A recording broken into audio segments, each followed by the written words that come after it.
You're late for work.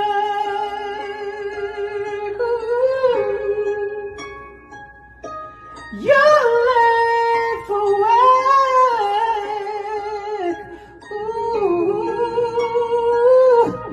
You're late for work. What is your problem? I tried to wake you up. Wake me up like a normal person. You stay asleep too long. Stop! Tried to get you back, but you stayed asleep. You should know I'm sorry. Buy a normal car, they say, why didn't you get a supercar? You buy a supercar, they say, be humble, buy a normal car. You show 2K profit, they say, is that it? You show 20K profit, they say, must be demo. You show it's a real account, they say, stop flaunting your money. You wear normal clothes, they say you're broke. You wear designer, they say stop showing off. You help people make money, they call you a scammer. You keep to yourself, they say you're a gatekeeper and selfish to not help others. Moral of the story. People will hate no matter what you do. Small minds can never see the positive in anything. So live and let them talk at the end of the day, that's all they're good at. Just gave you both $1 million cash. How would you feel? I would be extremely grateful. Would anybody be able to get you in a bad mood for a little while? Absolutely not. Okay, Deanna, would you agree? I would agree 100%. If I said I'll give you the $1 million, matter of fact, I made it 10 million, but you couldn't wake up tomorrow, you're done. Would you take it? Absolutely not. Okay, so what you're both saying is that waking up, just waking up tomorrow is worth more than $10 million? That's hell of a perspective. And yep, it is. It is worth it. Then why ain't you feeling that way every damn time you wake up? Oh, shit. Damn. I never looked at it that way. Nobody does, dude. That's why we get up and we're all bummed out. We have a bad day and this sucks and that sucks and the world hates me and that's not fair and I can't lose weight because of this reason and I can't get in shape and I can't make money and blah, blah, blah, blah, blah, blah. Guys, we woke up. It's going to be a good day. The question is how good is it going to get? Right. And if it doesn't get as good as we want, guess what? Hopefully we wake up the next.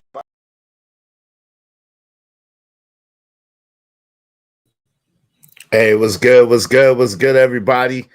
Y'all know how we do. We about to start the show shortly. Y'all know how we do. Come on in, kick up your shoes, relax your feet. You know what I'm saying? But now, listen, if you're at work, don't do that. If you at work, don't do that. If you at work, put your headphones in and buckle up. It's gonna be a hell of a show. Listen, we not doing panels right now on the Real Spill with Mills show. No more panels. This is a call-in show.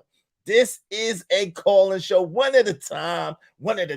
Yeah, I think that's better. So we're going to do the Double Standard show is going to be a panel show, but the Real Spill with Mills show is going to be a call-in show, one at a time. Yes. That's how we're going to do it. I think that's much better. But in the meantime, in between time, y'all go ahead, relax your feet, hit the like button on your way in. It's going to be a heck of a show because I heard a lot of things. You know what I'm saying? I heard a lot of things. Shout out to the homie Corey Love, some of which I agree with and some of which I absolutely positively disagree. But we're going to talk about it. You know, that's the homie. Got love for him. You know what I'm saying? He definitely do his thing. Definitely up and coming. But as men, y'all already know we don't always agree about anything, but we're going to get into it. Y'all go ahead and get ready for the show. Without any further delay, I'm going to press play. We're going to get it in. Y'all know how we do. Let's go.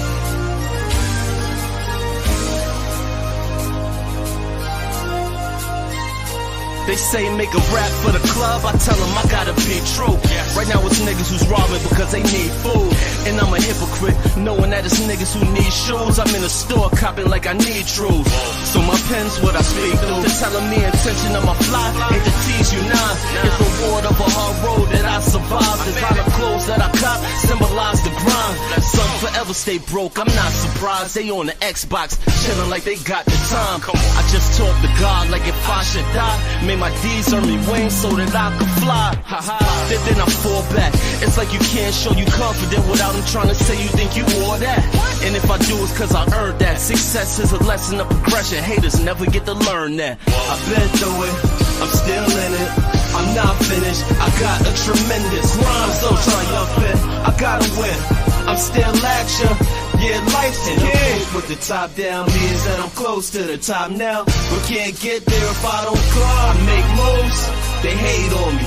You in the same place, don't wait on me, I'm gone. I suppose I've been going through the motions of getting forced love from those I thought were close friends. I try to warn them of hoes who do the whole shit. Don't treat her like a wife, she ain't the shorty to post with. How is it they can't accept that notion? They look at me like it ain't my business to put my nose in. Whoa, so maybe next time I shall lie.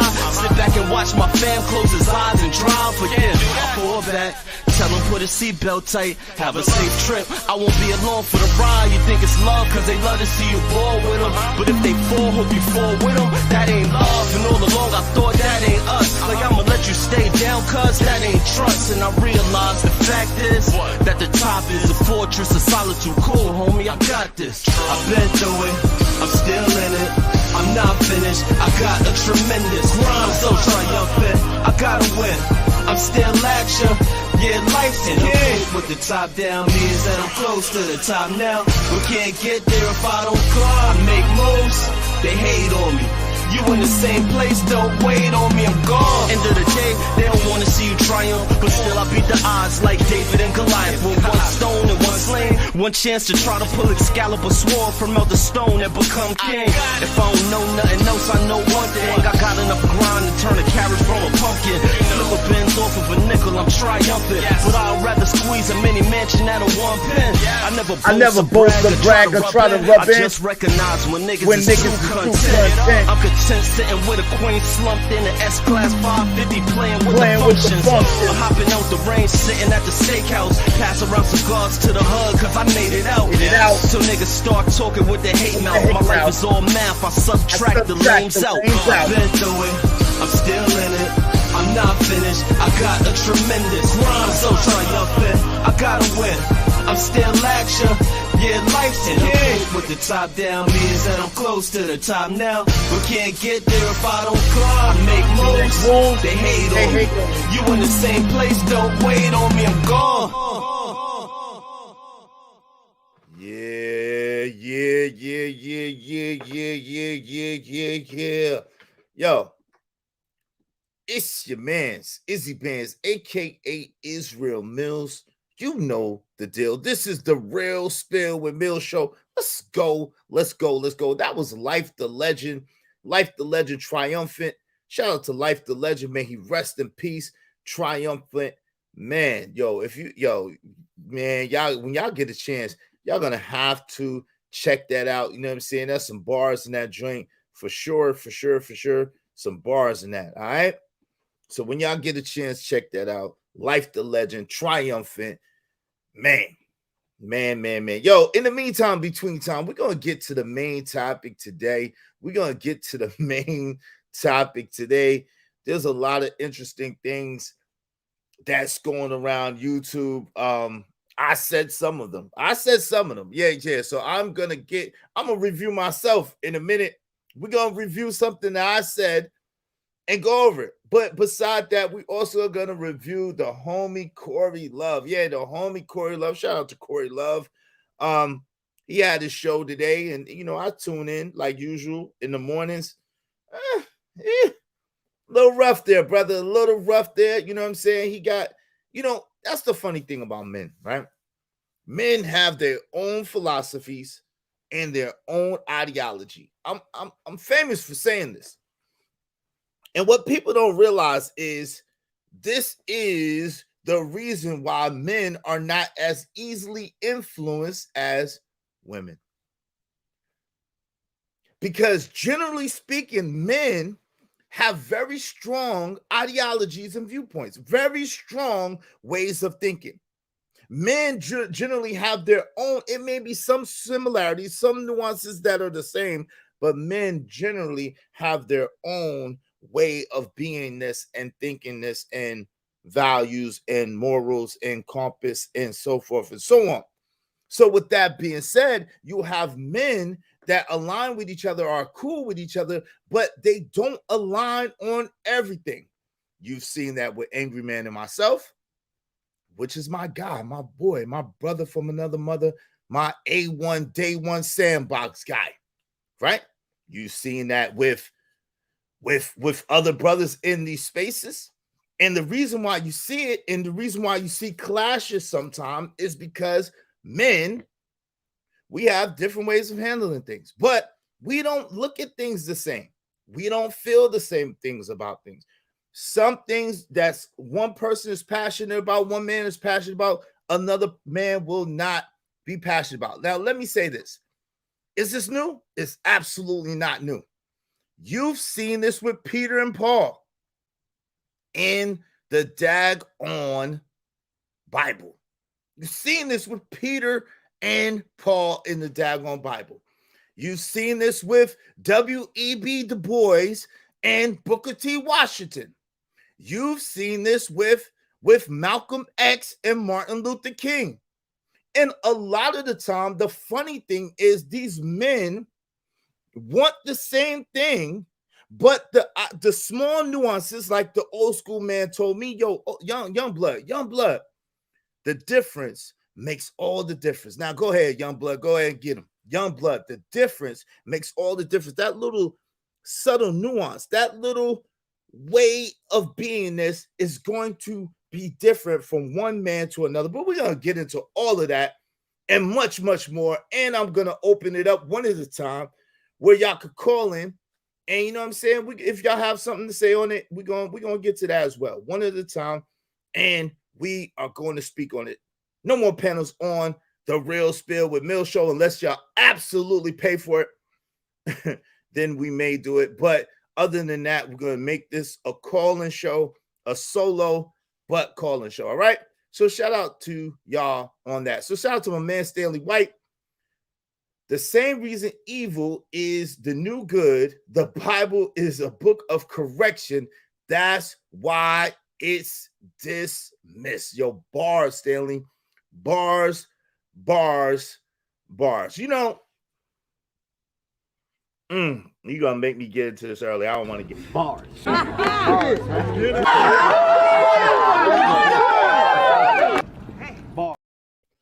Bars. I don't want to get into this early, so I'm gonna keep it moving. Shout out to Stanley. Dope observation. Shout out to Truth Light Wisdom. Yes, sir. Wisdom. Salute to you, big homie. Shout out to my boy JD1975. What's going on, good sir? Good morning, Israel Mills. Breakfast taco time in Texas. Shout out to the chat and these YouTube streets. Yeah, the baddest chat in the land. Shout out to Robert Watkins. What's going on? This is the Snowfall Show. Is this a Snowfall Show? I don't know, Robert Watkins. I don't think you ever gonna see that Snowfall Show. Shout out to Andrew Taylor. What's good? Hey, Miss D, how you doing? Great day to you as well. Iron sharpens iron. It absolutely does. So the topic for today is why, when men speak or men speaking on women's bad behavior, is that bashing women. But simultaneously, everything is men's fault no matter what. That is the topic of conversation today. And also, how in the world can a man teach a woman what she likes? We're gonna get into it. We're gonna have the tough conversation today. Hey, Classic Creole, welcome. How you doing? Good morning. How you doing? Yes, ma'am. Thank you. I appreciate you. How you doing? Hey, what's up, Travel? Travel has landed. Unpacking. What did Israel do now? Israel is always doing something, Travel. I don't know, but I'm sure you're gonna tell me. Shout out to you, Travel, my resident terrorist that I have a fond place in my heart for. Shout out to you, Travel One. Thank you. I'm sure you're going to let me know what I did wrong. All right. Shout out to Lou. What's up, Lou? Same goal, different methods. That's literally the history of humanity. Therefore, the history of men. You're absolutely right. Let me say this. And Stanley, shout out to Stanley, he said it off proper, Doc. And this, I was going to go here. In the Bible, the Bible says God chastens or chastens or punishes or corrects or pulls the coattail to those who he loves. I would argue that if you're a dude and you say that you love women, which I have argued this point before with another person, about another person here on YouTube that never has anything to say about the negative things that black women do. But I digress. I would argue that if you're a man and you never have anything to say about the bad behavior or the misbehavior or whatever that women are doing that is not proper, I would argue that you really don't love women.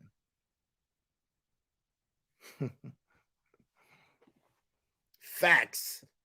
I would argue That boy is good.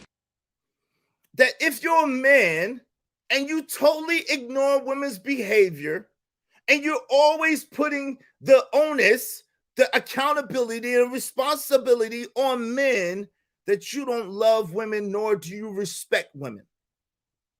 Let me tell you why I will come to this conclusion. Well, I think Cat Williams said it best. Cat Williams said, we all know what it is. The kids can say whatever they want. Pancakes, pancakes, pancakes. Steak and motherfucking potatoes, it is. Steak and motherfucking potatoes, it is.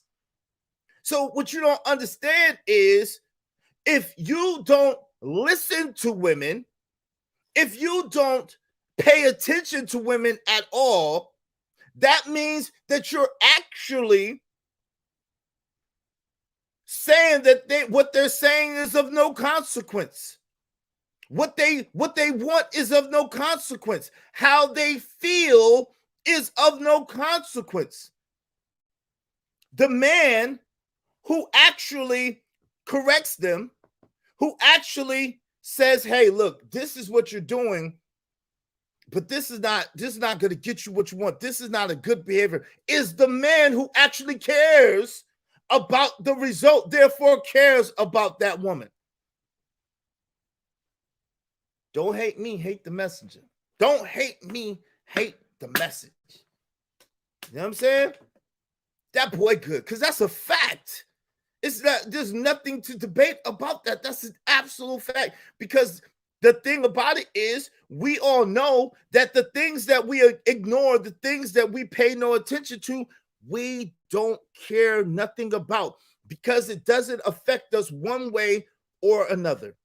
We know this. We know this. These men don't care about what other women are doing, but they sure do care about what their daughter is doing. However, their daughter will be influenced by the very woman you ignore. God dog Lou, God dog it Lou. Sometimes you be boy Lou. That boy is good. You ain't Lou, boy. Lou, sometimes you be on daggone point, boy. I give you that. That's bars right there. That's bars. These men don't care about what other women are doing, but they sure do care about what their daughter is doing. Hopefully you do if you care about your daughter. However, their daughter will be influenced by the very woman you ignore. Let's talk about it today, y'all. Let's talk about it. This is going to be an interesting conversation. And I say this with love because I got love for my brother. Shout out to Cajun Darkfire. And we agree on some things. But on some things we don't agree. And this is one of them. Some of the points that he made today, I absolutely, positively, emphatically don't agree with. And I'm going to tell you why. I have reasons why, and I can articulate those reasons Glory be to God. So now, yo, shout out to the brother Corey Love. Speaking of Corey Love, yesterday he gave us $10. And so that brought us to 507. So we are very, very close to the goal for the games and giveaway.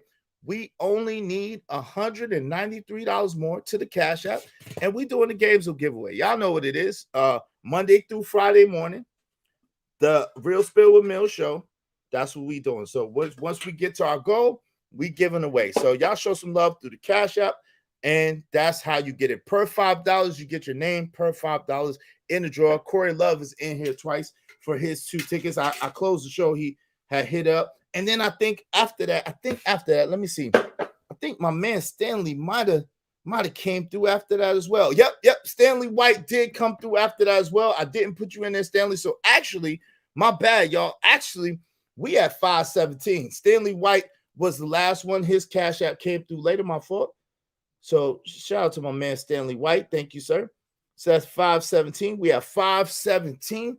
So we actually only $183 away from our goal, you know what I'm saying, to make it happen. All right, so shout out to Stanley White.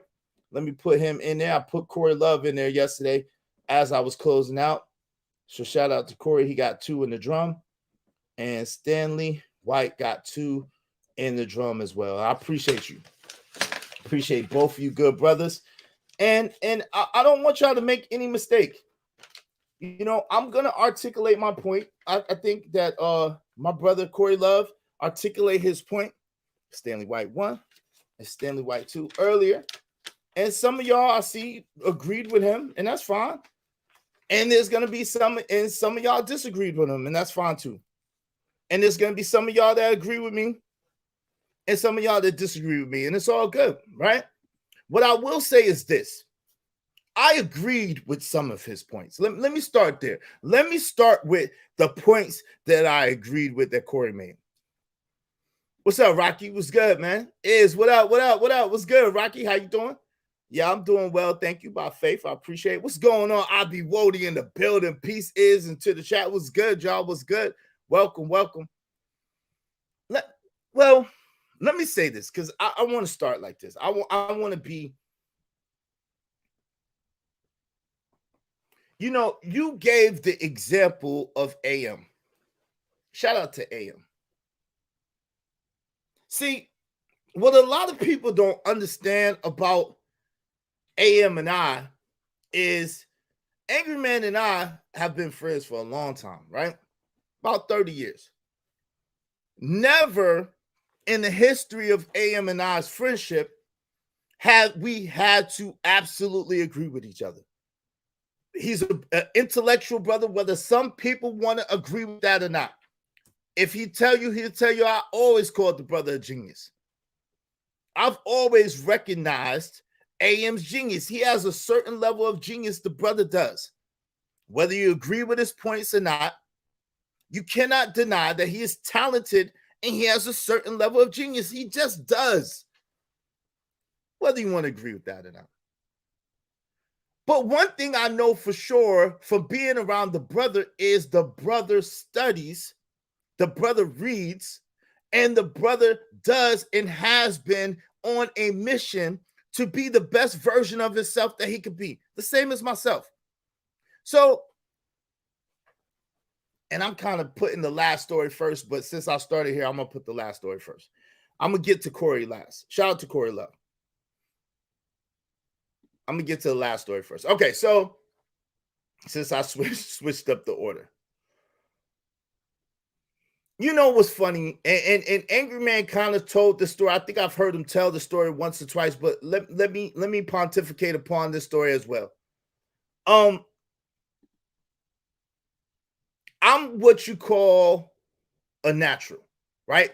If we used to study the PUA community, we used to study for those of you who don't know, that's the pickup artist community. We used to study body language books. We used to study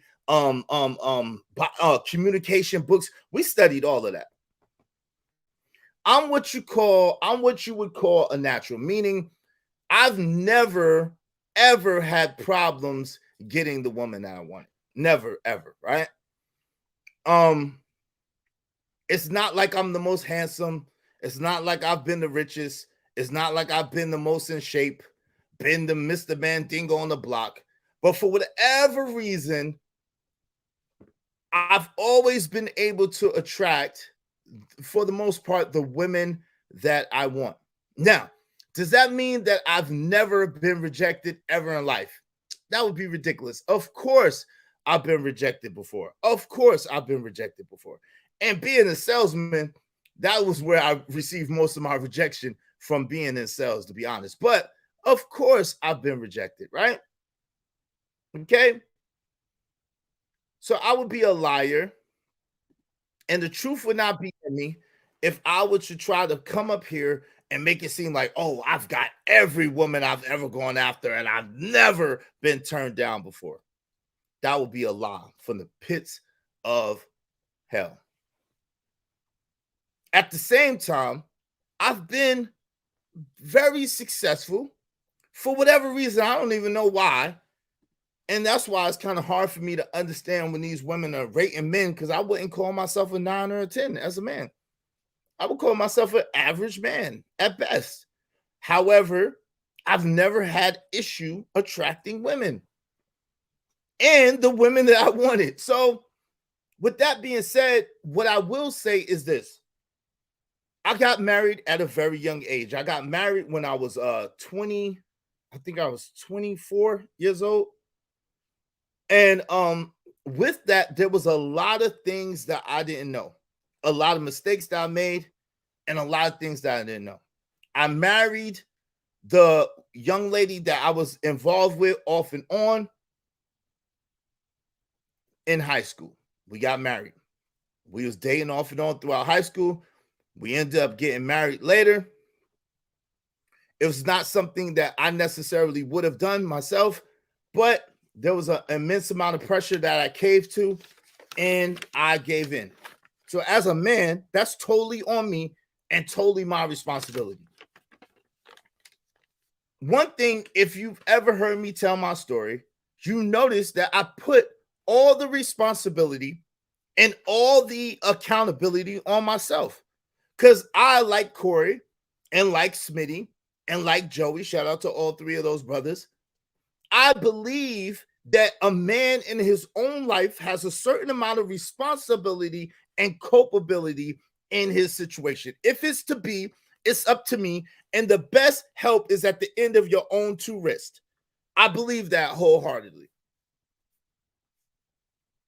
With that being said, it would be very irresponsible and a flat out lie to say that women don't have bad behavior, some of them these days, and that bad behavior does not affect the community as a whole. Okay? So while I agree with while I agree with Smitty, Corey Love, and Joey on the aspect of a man should have control of his own universe, his own situation, and therefore take care of his situation, his family. I agree wholeheartedly with that 1,000%.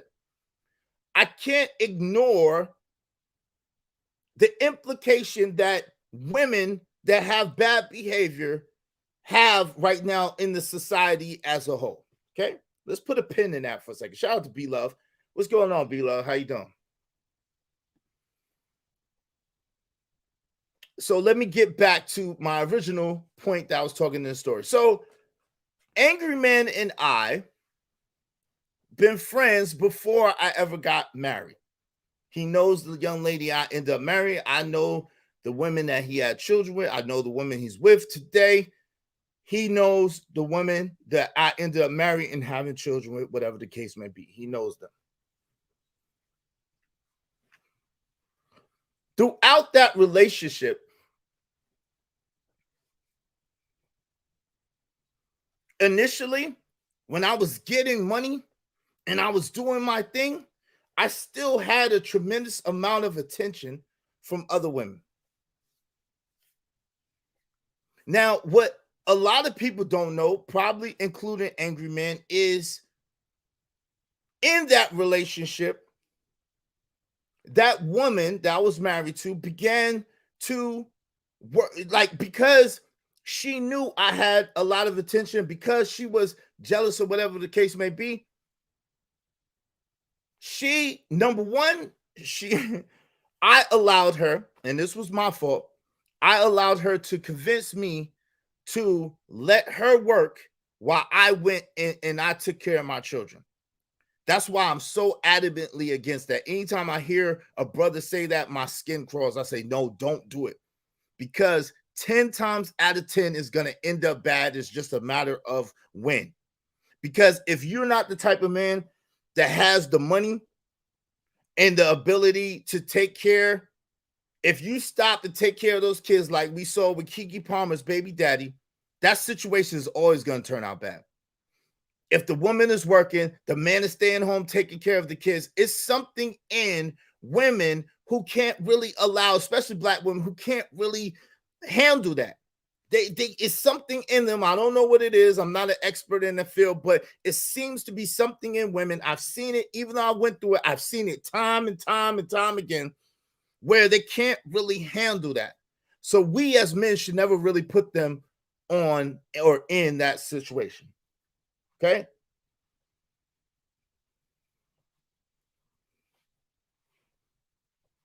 Now, with that being said, shout out to Ace of Spade. What's going on, family? How you doing? How you doing? Andrew Taylor said 11 times out of 10. What's going on, Adam? How you doing? Yeah, Rocky. Trauma. So, with that being said, when my paper started to go down, and even though it was her suggestion, it was on me. So she started to look at me as less than a man because I allowed her to lead. Basically, she begged me, yo, you've been holding down our family. You've been taking care of our family. You know what I'm saying? Let me go to work. I got a good job. You don't have benefits. Even though you're making all this money, you don't have benefits. I work for the post office. I'm getting all this money. I got all this money coming in. La, la, la, la, la, la, la, la.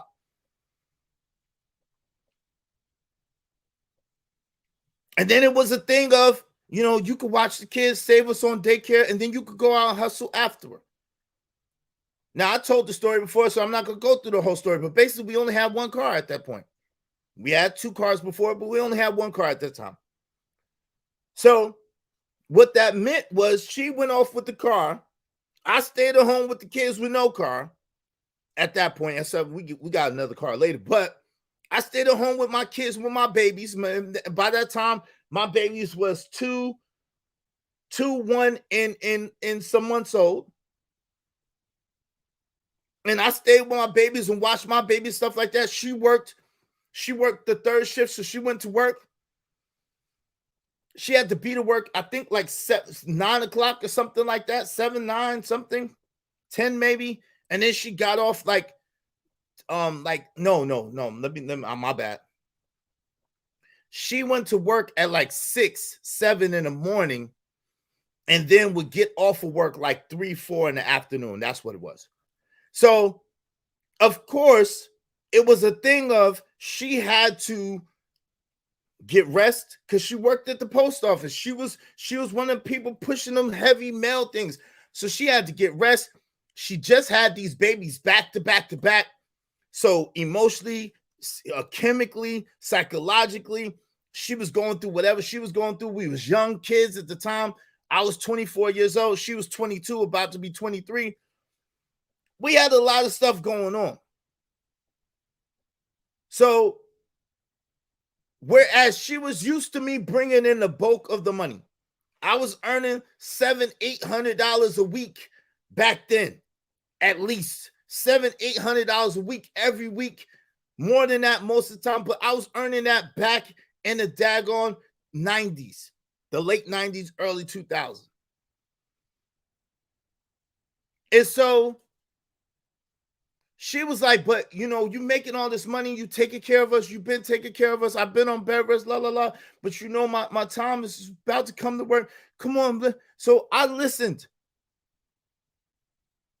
Not having the wisdom at time, or not having the benefit of experience at that time, because I was so young, I didn't realize my instinct was telling me don't do it. Let me keep it real. My instinct was telling me, yo, bro, don't do it. Don't do it. Don't do it. But I didn't have the experience or the wisdom to say, yo, to go along with my instinct. But everything in me, in my instinct was saying, yo, don't do it, don't do it, don't do it, don't do it, don't do it. But I did it. The worst thing I ever did. Because then it's the craziest thing ever. Let me welcome some more people in here, and we're gonna get to it. Classic Creole said, because it's not the natural order of things. My man Andrew Taylor said, no doubt. Cajun Darth says, I've been there myself. Lou said, it's biological, a universal truth when it comes to all women. They hate to see you stay home, even if you're making more money from home. Wow. Now I don't that might be another thing altogether. Wow. That might be another thing, Lou, worth exploring. That even if, wow. So if I get with a woman and I'm doing YouTube from home, no matter how much money I make, she might be mad about that. That's interesting. Ebo said, facts. The man must contribute financially in done form or fashion. Same form of, in some form of fashion. Trying to fight her biology.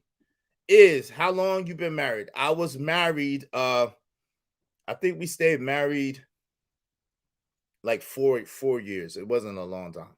It wasn't a long time. The older I get, the more I pay attention to red flags. Yes, absolutely.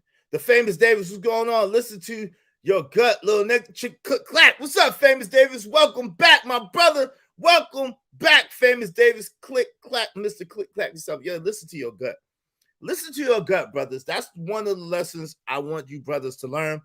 Listen to your gut. And we're gonna have some. I got some stuff for y'all. Because I try to be solution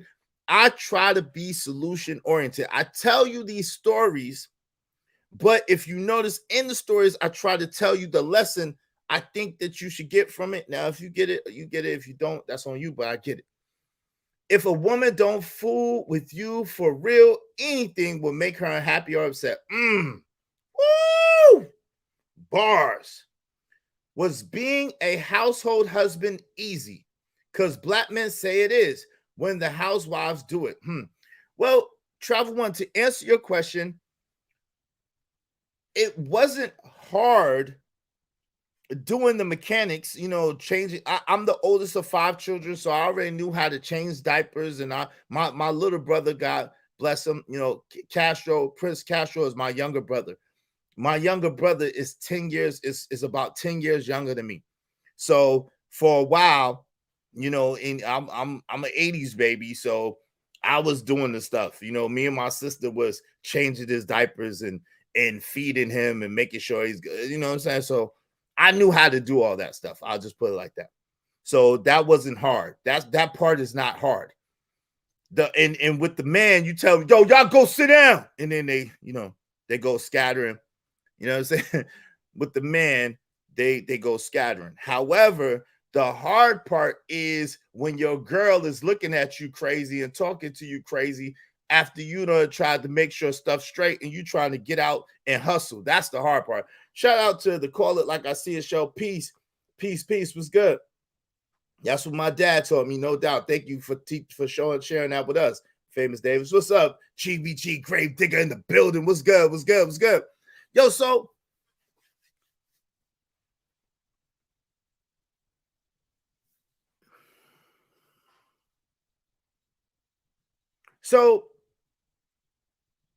in that, she would come home and she would be tired, legitimately tired.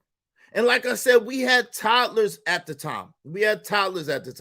She would be legitimately tired, and we had toddlers.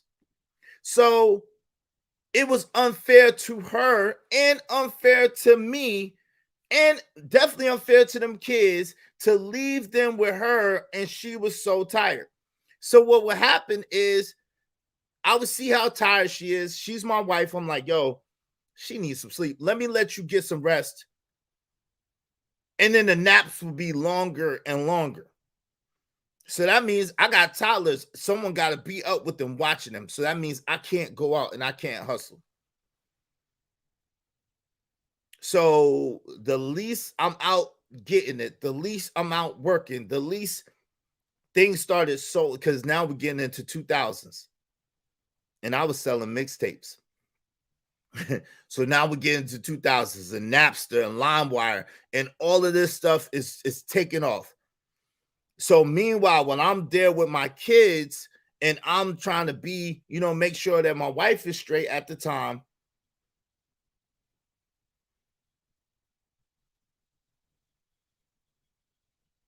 it goes down. It started going down. So not only did the market share not only did the market share slow up, but also my hustle scaled back. And so she began to look at me crazy. She began to look at me crazy. She began to talk crazy to me. She began to talk down to me. So of course, because I ain't earning, again, early 2000s, 700-800 average is decent for a 20-something-year-old at that time. You know what I'm saying? And sometimes much more than that. So yeah. So she began to look at me and talk to me crazy and down me. And then I went through a period where I started to doubt myself, y'all. Let me keep it real with y'all. I started to doubt myself because I'm like, yo. And see, all my life, I worked sales jobs. At that point, y'all, because AM told you, I worked Kirby. So I was used to going out and getting it, going out and earning it, going out and making it happen. So I had sales skills, but I didn't go to college. I wasn't college educated at the time. I didn't have any degrees at that time. No certificates, nothing. I knew how to sell. I was very good at it. At the same time, if you know about sales, you know that sales generally takes a lot of time. You generally have to have a lot of time. If you're a car salesman, you're going to be on that lot 6 days a week, 9-10 hours a day, if you want to be a good one. If you're doing real estate, you're going to spend a whole bunch of time looking at houses, market houses, speaking to clients. You need your time when you're young. And this is the thing, yo. Let's get to it. We're going to talk about this today. This is the thing that a lot of people don't talk about. A lot of people don't get to, but we're going to get to it today.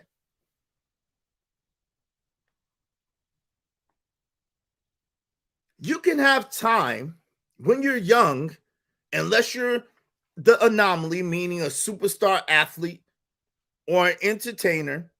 You can have time, or if you come from money, which I didn't come from money. I wasn't a superstar athlete. I wasn't an entertainer. I was a regular guy going out here getting it. I had learned some sales skills from Kirby. I had a good mentor that taught me about personal development and reading books, and readers are leaders. And he taught me some sales skills, and I was good at it. I listened. I was dumb enough to listen, smart enough to follow through. But even with Kirby is a 6-day-a-week, 12-hour-a-day job. So I couldn't go back to Kirby with a family, little babies, and my wife wanting to go to work. With Kirby, you didn't have no, I didn't have no benefits at the time. There was no benefits. Okay? So I'm sitting there, I'm hustling, I'm grinding, I'm trying to figure it out. And my thing is totally drying up. LimeWire came, Napster came, and took over the game. No more mixtapes. Nobody was buying. Because why would they have to buy when they could download it for free for Napster or for LimeWire? This is early 2000, 2001, going into 2002. 2003, 4, forget about it. So she began to disrespect me. She began to talk to me crazy. She began to act real ruckus on me. And as a dude who was used to getting it, as a dude who was used to getting money, that used to play on me. So there was a thing called prepaid legal that came. And again, I got sales background. I could sell. So, but this was a network marketing experience. And I'm like, I was new to network marketing, but I got in it. And I was like, yo, I could do this. But of course, she's there. She's jealous. She's insecure. She don't want me to go out. She don't want me to go hustle, but she want me to have money. She don't want me to go out. She don't want me to hustle, but she want me to have the money.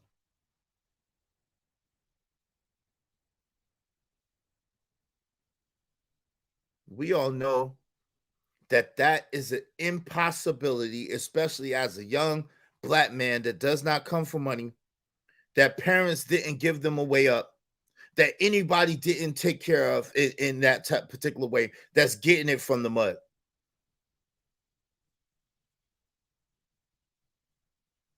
And there were some other things that happened. And it seems impossible, right? It is.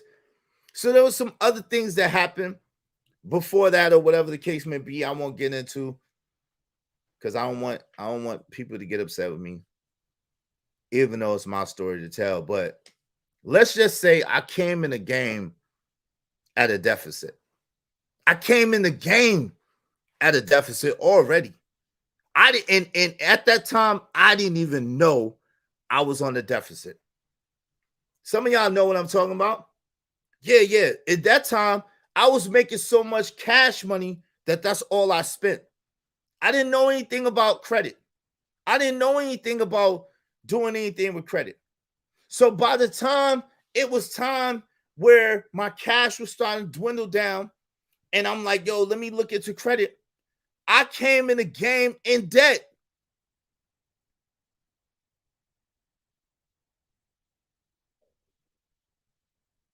I came in the game in debt to the tune of thousands of dollars for stuff I didn't even know I had. For stuff I didn't even know was in my name.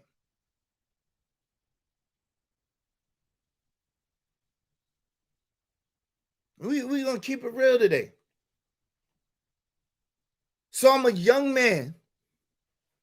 I'm married. At the time, I have 3 children. They are toddlers, young people. And I got my wife. And at that time, all I know is happy wife, happy life. One of the biggest lies ever told. You shut your lying nigga lips up. Yeah. All I knew was happy wife, happy life back then. That's what was ringing in my ear. I'm thinking that, yo, I gotta, if I make somehow appease my woman, if I somehow do what she's saying, that she gonna be straight. Everything gonna be all right in my house. I'm gonna have peace.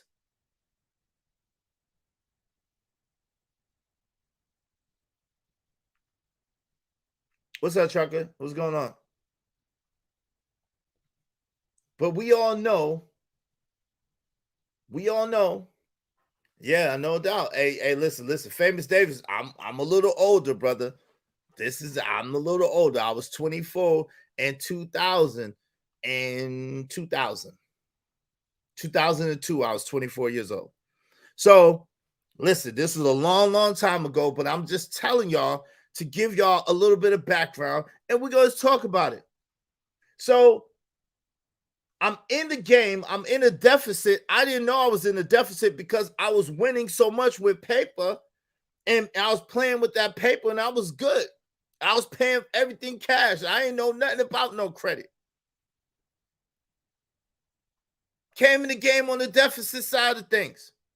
When I realized, I'm like, daggone. I got this wife, and she chirping.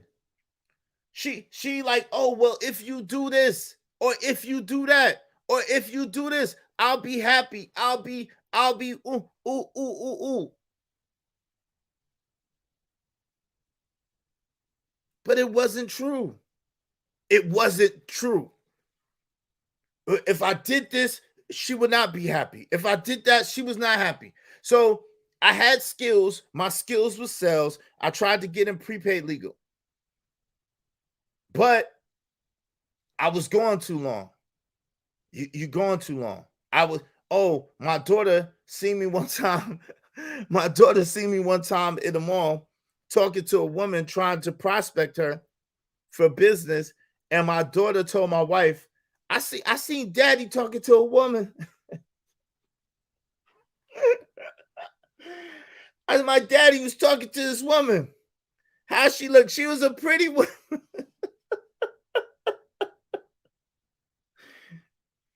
So she swore I was cheating. She swore I was using it to try to get women and so forth and so on. And all I'm trying to do is get money.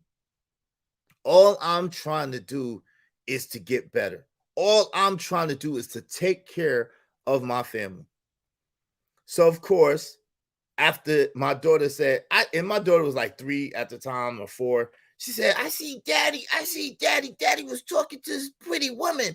He was talking to, and it didn't help that her grandma in the and it was pushing my baby. So no telling what the grandma told the little girl, my daughter, like, I see daddy was talking to this pretty woman. She was trying. That's how she talked at the time. So it's like I couldn't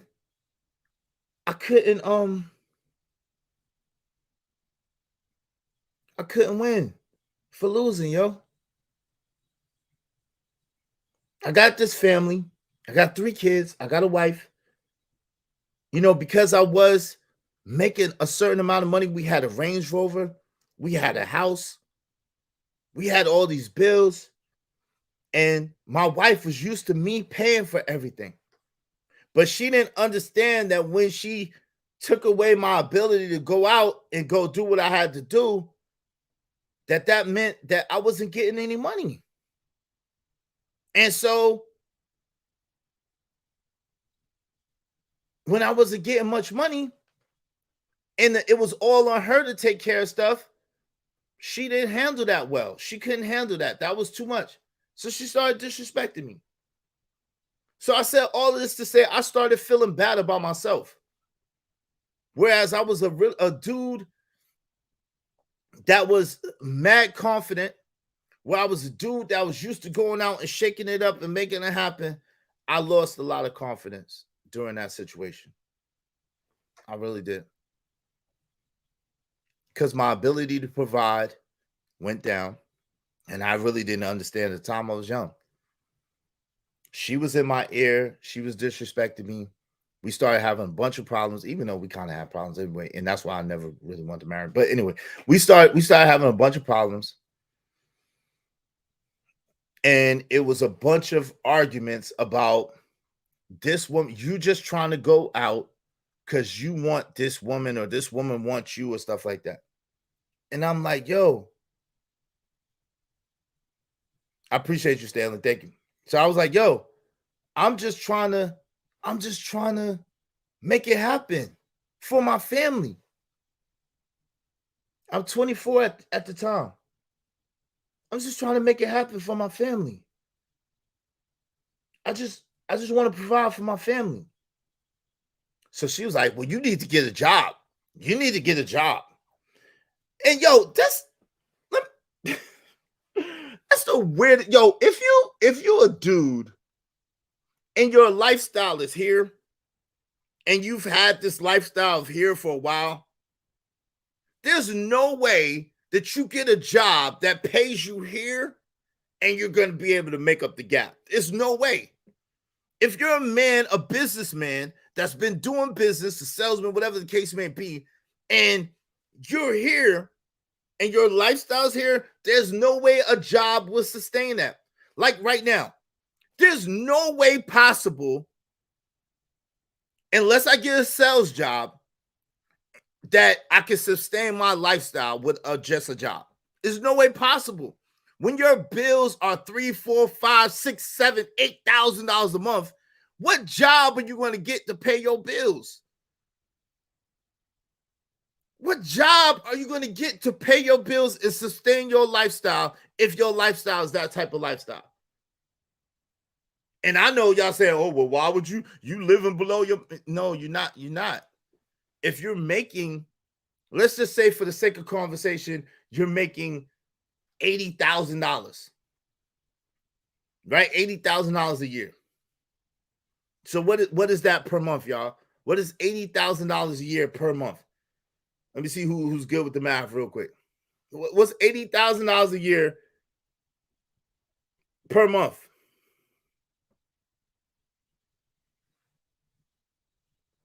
Anybody? I'm going to use my calculator. $80,000 a year divided by 12. All right, it's them sixes. It's them sixes y'all be talking about. It's some sixes y'all be talking. 6, 6. It's some sixes y'all be talking about. All right. So let's say for the sake of conversation, let's say for this, yeah, that's about right, Trucker. Yeah, it's 6, 6, 6. But anyway, let's say for the sake of conversation that your bills are $5,000 a month. What's $5,000 times 12, y'all? What's $5,000 times 12, y'all? Anybody know? Yeah, that's what it is, Stanley. Stanley, spot on. What's $5,000 times 12?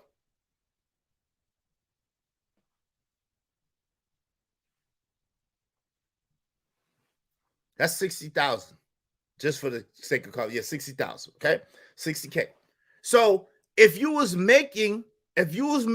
had a lifestyle and you was making $66,666 a month consistently, and your lifestyle costs you let's say $4,500 a month or $5,000 a month. We use 5,000 because it's more even.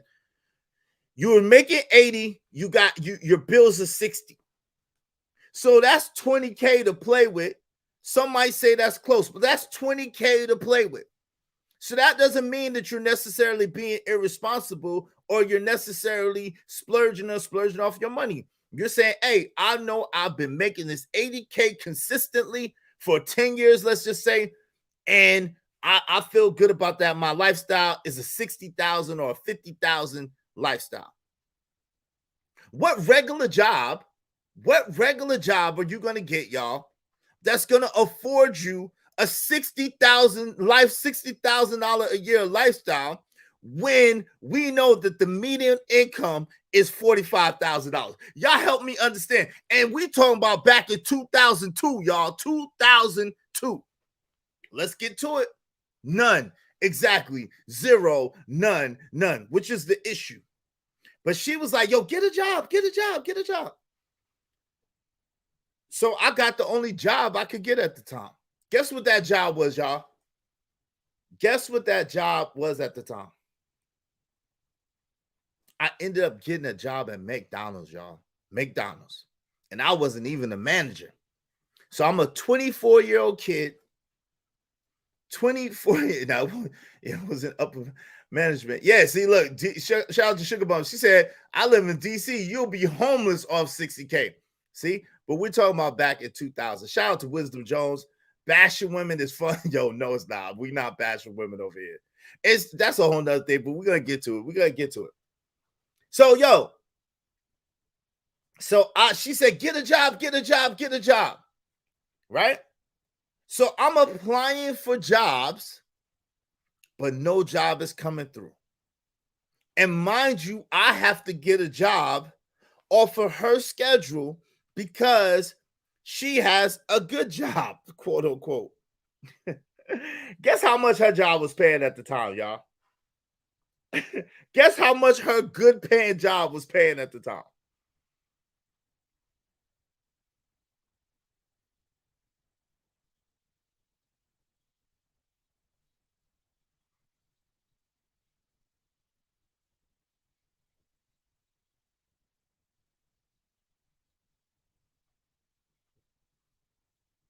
What's up, big bad bull? What's good? No, yeah, her good paying job was paying almost 60,000 at the time. No, her good paying job back then was paying almost 60,000, and that's with overtime. No, I wish, and she wished it was paying 100K. It was almost paying 60,000, and that's with overtime. And she worked at the post office, so you know they was killing her in taxes. Okay, so get a job. So I was applying for jobs. Like at one time, I thought that my job was to get a job. Like, yo, me trying to find a job was full-time work at one time. Was like full-time work at one time. I know, but listen, yo, Lou, that's good. But if your lifestyle, again, you got to remember, I was making way more than that. So because I was making, I said $700 a week. I was missing. My bad. I was meaning $700 a day. My fault. I meant $700 a day. That's what I meant. I said $700, $800 a week. I meant $800 a day. My fault, y'all. My fault. To give you an idea. My bad. So if your lifestyle's here, we had a Range Rover and a Lexus. The Range Rover payment was $563. The Lexus payment was $456 a month. I had $1,000 in car payments at the age of 24 years old. My mortgage payment was $1,058. I still remember. So basically, my basic bills when I was daggone 24 years old was about $4,500 a month. That was my basic bills, was about $4,500 a month. When I was 24 years old. We had a Range Rover, we had a Lexus, and then she did whatever with that. We had a home, we had to pay homeowners dues, had insurance, lights, water, gas, Pampers, because of baby formula. No, I don't want a cookie. This is not what this is. No, and she wasn't happy, Lou. No, because she thought that I was out getting women. She thought that because I was shining, because I was getting money, because I was taking care of the house easily. I had the money for whatever we needed. She thought that I was trying to get women, because again, I'm 24 years old with a Range Rover and a Lexus and looking like I looked and doing how I did, and I've always been shining. So she thought I was trying to get women. So let me just I don't want to get too much in the nuance and the weeds with this. I want to get to the point. Shout out to Honest Citizen. What's good? I want to get to the point. The point is, men, y'all got to stand on your square. I'm not absolving any man of any responsibility for his own business. That's not what my channel is about. My channel is about helping us to come together to build family and community. In order to do that, we both, men and women, have to take accountability and have to understand what we're doing right, understand what we're doing wrong, fix it, what we're doing wrong, and come together to build that. So, men, first thing we should learn is you never allow your woman to dictate what you are doing. I don't care what nobody says. You never follow your woman or allow your woman to dictate what you're doing. As a man, you need to have a purpose. You need to have a plan. You need to have a vision, and you need to stick to that regardless. If stuff doesn't work out the way you want it, you move on a pivot. And you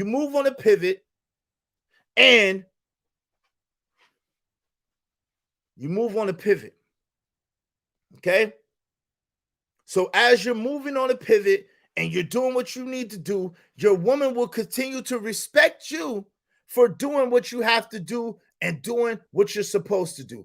But if you fall victim to her and what she says and what she thinks you should do, then she will not respect you because she can't respect you.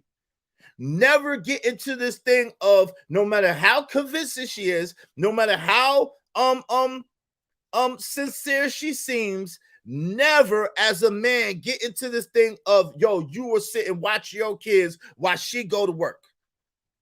It will end badly.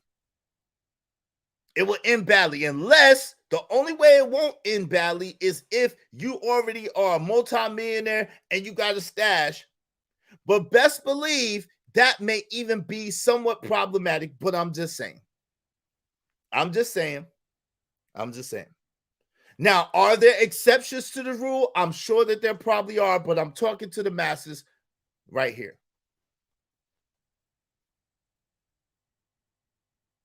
So this is how it ties into the point. Because I've been a natural most of my life, meaning I've been a dude who's been able to get women and haven't had any problem with women. But because I was married, went through all those troubles and began to lose self-esteem and began to feel bad about myself, it wasn't jiving like it usually did. And so because of that, I wanted to understand what was the difference? What was the difference between me before, where I had any woman I wanted anytime I wanted, and what's the difference of me now?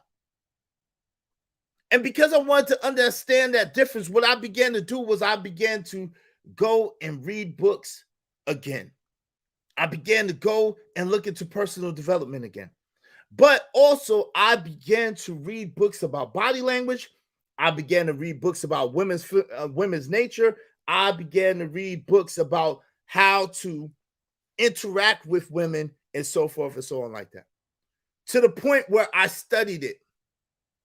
To the point where I was almost obsessed with it. Because, of course, as you guessed, like I said, my wife and I at the time were only married for like 3 or 4 years. So we ended up getting a divorce. And what I noticed is it wasn't quite the same. I still could get girls, but it wasn't quite the same. And I started running into these traps that I never was running into before. It was like I was extra sensitive and extra moist. I ain't gonna lie. I was extra sensitive and extra moist. I was listening to the guidance and leadership of women. I was finding myself in these situations where it was like, yo, what is going on here? What's happening here?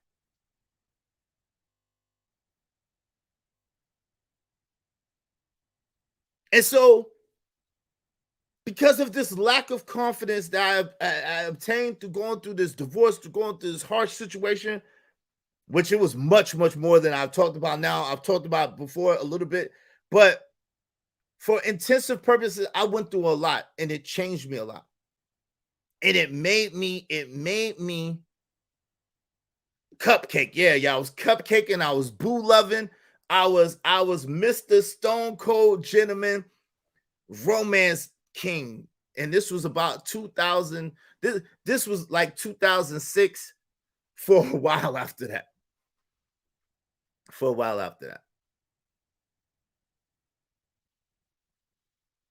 It changed me. But thanks to my homie Angry Man, thanks to me, we both were studying. We both were reading. We were reading on body language. We were reading on the different things to please women. We were reading on, like, I studied all of that stuff. All of that stuff was important because I didn't want to be in a position of lack. I didn't want to be in a position where I was on the bottom. Let me keep it real, because I was not used to being on the bottom.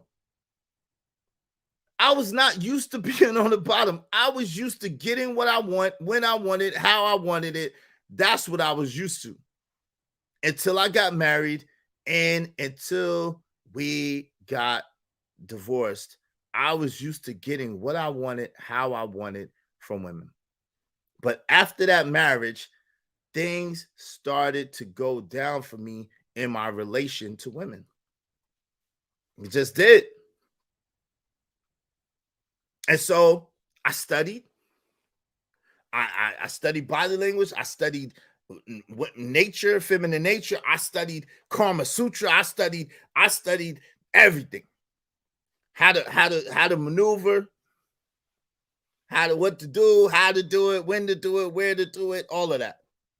And we came across PUA. Angry Man and I came across PUA material. He would give me some stuff. I would give him some stuff. Pause, meaning like David D'Angelo and those guys, Neil Strauss. AM was the one that put me on the Neil Strauss and Mystery and all them guys.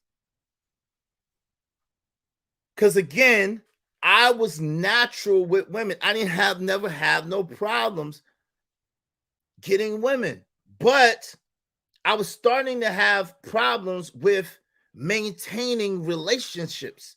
I was starting to have problems with my own self-identity and my own self-worth and my own relation and relating to women.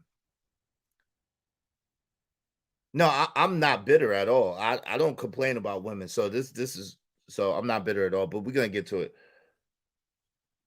So when I began to study, when I began to get better, when I began to kind of get into my bag, and when I began to realize what the difference was initially, naturally, I handled things like a man. Naturally, the natural ability of it was I was very into my masculinity. I had my own mind. I had my own identity. I felt very good about myself. I was very confident in myself. And so that translated and that transmuted it out. And it was a genuine thing. It was very, very genuine. However, when I went through that experience with my ex-wife, that began to work on the things that I went through therapy, though. Thank you. That began to work on the things that were not so great about me. But like Sugar Bone said, I went through therapy. Yeah, probably was. But anyway, so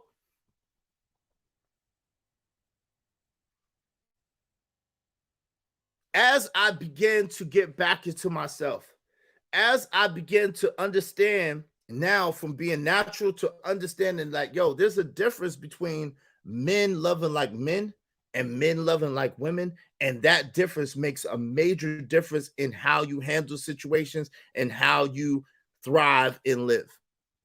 And as I started to understand how I grew up and what my triggers were and different things like that, it began to change me for the better. And I began to see things from a different angle. And then I had another big major experience and I learned a tremendous amount from that. And then after that, I was cured. And that experience happened about 6 years ago, 6 years ago. And I was cured. So now when I'm talking from the standpoint of someone who's on the other side of it. I don't have these problems with women. I'm not complaining about women. I'm not looking for a woman to lead me ever. Ever. I don't look for women for leadership. This is not what this is. This is understanding that, yo, if you do not correct bad behavior, that it gets out of control. And if it gets out of control, it affects the society and affects everyone in it, including myself. That's where I come from the standpoint of. I'm not bashing women. If I talk about one woman's bad behavior, how is that bashing all women? I told me I was cured at Travel One. And I know because of the results I have. I told me that I was cured. I went through therapy. That's part of the process. I No, I don't look for leadership in no woman or no man. I'm my own leader. God is my leader. I look to God for leadership. But we're going to get to that in a minute. But the first question I have, and I'm this is a call-in show. This is a call-in show. So here's the link. I'm gonna do it one at a time. Here's the link. Call in. This is a call-in show. All right. Hold on.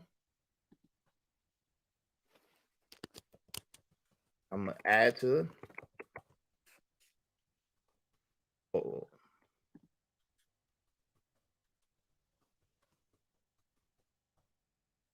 So if you have questions or y'all have comments, I'm not gonna argue. This is not an argument, but we can have the conversation. I'm gonna welcome some people that came in. Hold on. What in the world? So if y'all want to call in, what the heck? Oh, my bad, y'all. Hold on. This just got goofy. All right. There we go. That's better. All right. To call in, hit the link. You know what I'm saying? Yeah, I appreciate it. Yo, shout out to my man, Truth Light. My auntie Loki said, boom, boom, boom. Shout out to Salzon 2000. All women look for leadership. So that's Cap LL. Shout out to Isaiah Jr. What's up, Isaiah Jr.? Because women are a monolith. If you cheat on them, they will feel cheated on. Beat one, they all feel beated on. Wow. That's what Stanley said, not me. But shout out to my man Stanley White. You be sounding bitter and hurt praying for you.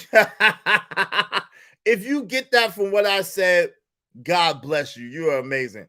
Yo, shout out to Black Hawk. Why didn't you go school to obtain a skill that would help you sustain your livelihood? I did, Black Hawk. I did. I have Wake Technical College credentials. I have credentials in heating and air. I got credentials in I have licenses in in insurance. I have in health. I got certifications in safe serve and in alcohol, all that. Yo, I've done a lot of things. So I didn't want to get into that. The scars that you can't see are the hardest to heal. Yeah. But the funny thing about it is I am truly healed. Yeah, in NC, Rocky. Wake Technical College in Raleigh, North Carolina. Yes. I have multiple certifications, including HVAC. So, and I'm licensed in insurance, which is one of the harder licenses to get. So I've done a lot of things. I don't go and brag about all the things I've done or talk about that. I've done a lot of things. And like I said, I've been the best salesperson mostly everywhere I've worked. And I worked for some pretty big companies. You know what I'm saying? But the thing about it is, Princess C is the employer. Okay. But the thing about it is, y'all see it. I'm not, the first question I have, and I would love for anybody to call in. The first question I have is, how come when you're speaking about women's bad behavior, is that bashing women? I need to understand. Why is that bashing women? Because you're speaking about women's bad behavior. All right. Now, the funny thing is, on one of the comments of the video, so let me go to this first. Shout out to the Ismailite Nation. Yeah, Ismailites. Yo, Corey, I think Corey asked me a question. Shout out to Corey Love. Bro, why would you give up a business making $700 a day, 6 days a week, 52 week, equaling over 280,000 a year, so she can go work and make 60K? Well, Corey, the answer to that is I was selling mixtapes at the time and other stuff in that realm. And Napster and LimeWire began to take over. Beside that, I didn't have any insurance. and I didn't necessarily have a business license. So all of those stuff combined was the reason why. Shout out to Red Lipstick Vibes. What's going on? No, it's not bashing. It hurts when the shoe fits. Yeah, I don't understand it. But the thing about it is you got all these brothers that get upset and get mad if a brother calls out a woman's behavior and thinks that, oh, because you call out a woman's bad behavior, that you're bashing women and you think that women are the leaders. How is that possible? Y'all help me understand. How is that possible? The link is open. So, you know, one of the dudes that really had a very interesting perspective is Patrice O'Neal. And Patrice O'Neal is loved and he's hated in some spaces. So shout out to Patrice O'Neal. May he rest in peace. But now the thing about Patrice was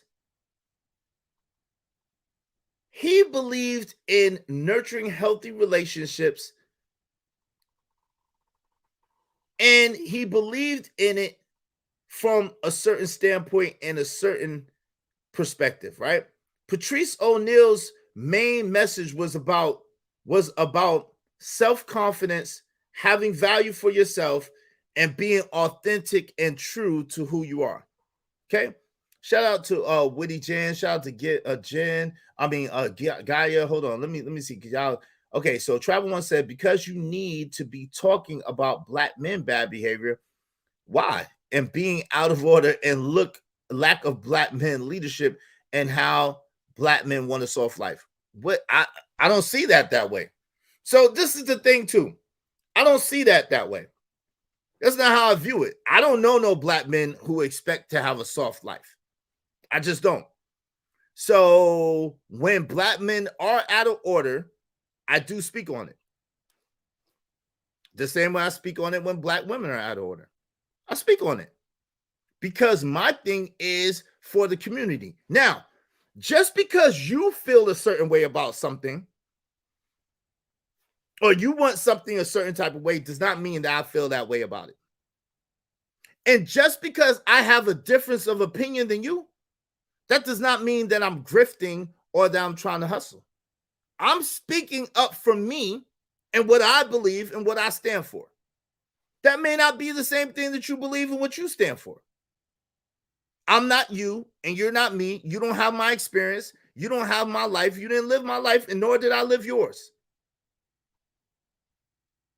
Stanley White said, it's bashing because women look at correction as a whooping. My wife used to say, so it's jump on Danielle Day because I corrected her long ago. Yep.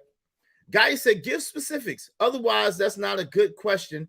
You're putting yourself in the position as if you're innocent. What do you mean by that? I don't understand. What do you mean by that? What specifics are you asking for? What specifics are you asking for?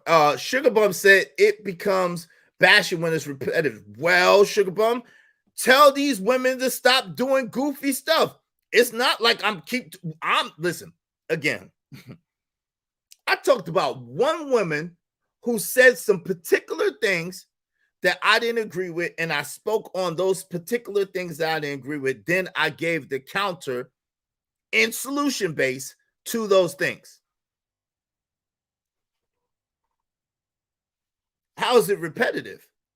If I get a video across my feed, like my man Trucker sent me, that I may play today, or I may have to wait. I don't know. But anyway, if I get a video that I see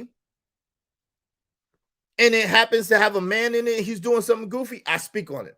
When I give the video that I see and it happens to have a woman in it, she doing something goofy, I speak on it. I've had some very unpopular opinions with men because they said I was defending women. But now, if I speak up against something that a woman does that's bad, I'm bashing women. Make it make sense. It does not.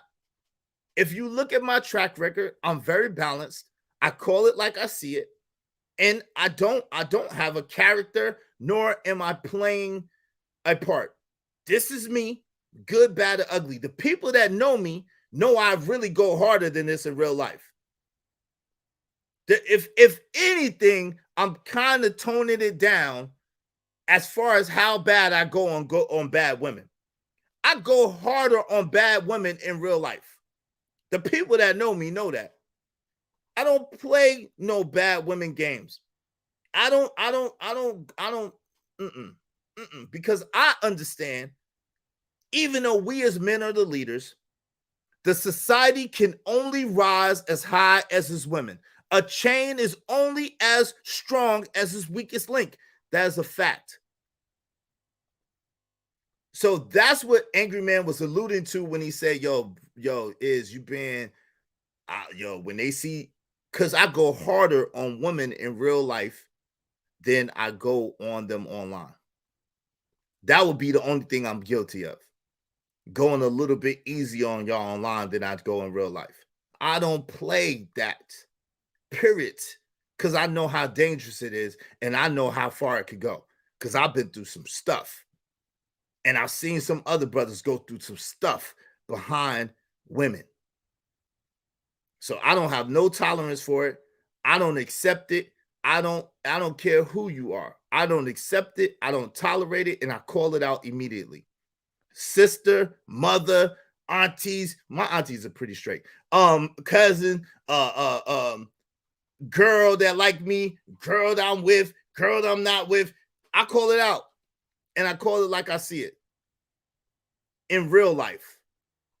Period. I don't blame them, but I call out their bad behavior. That's not bashing or blaming. It's calling it like you see it. Witty Jen, it is bashing when some of y'all say all black women, I never say all black women, so okay, you're not talking to me, are bad.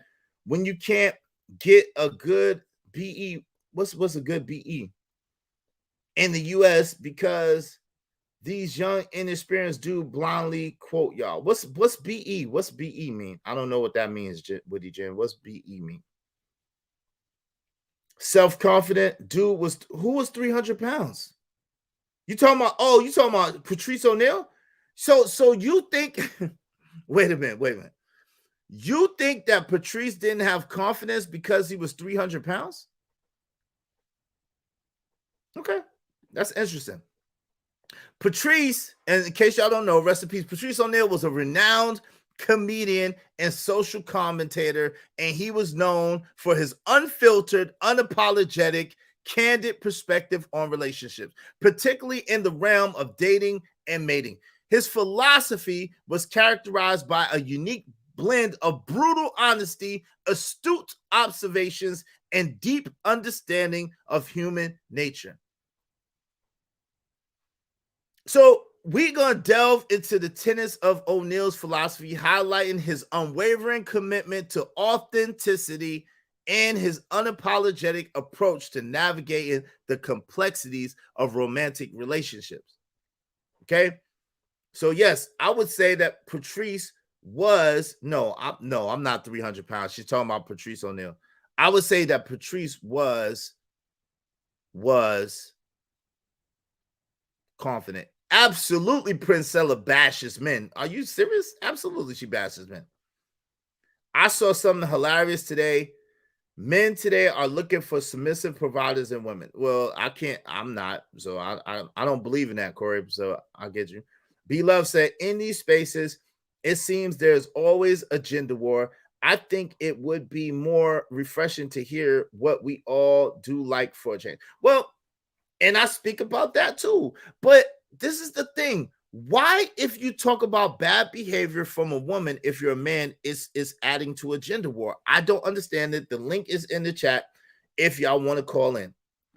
The behavior is repetitive. Exactly, red pill, red lipstick vibes. The behavior is repetitive. Exactly.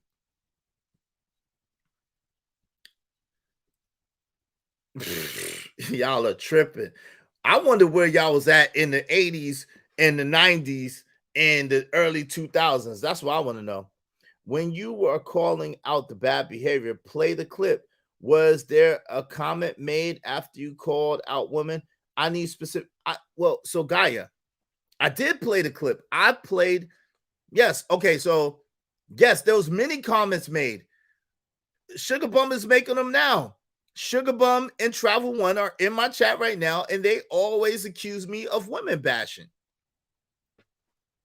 They're in the chat now. And even some of my constituents, like Opulent Jade and Artichoke Hearts, are upset with me because I call out women. Let's be real. The link is pinned. Okay, let me pin the link. I thought I pinned it, but I'll pin it. My bad. The call-in link I'm gonna pin to the top of the chat. So if y'all want to call in, y'all absolutely can. And one at a time. Damn, I thought I did. Hold on. Damn, my chat be moving fast, yo. Shout out to y'all. Hold on real quick, y'all.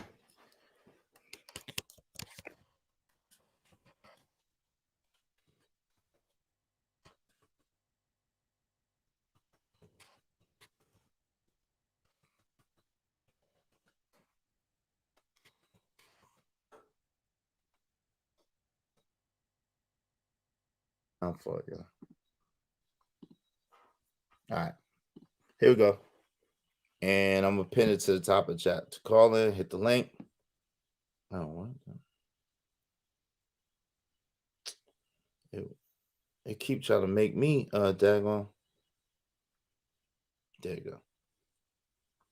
All right, it's pinned to the top of the chat, y'all. There it is.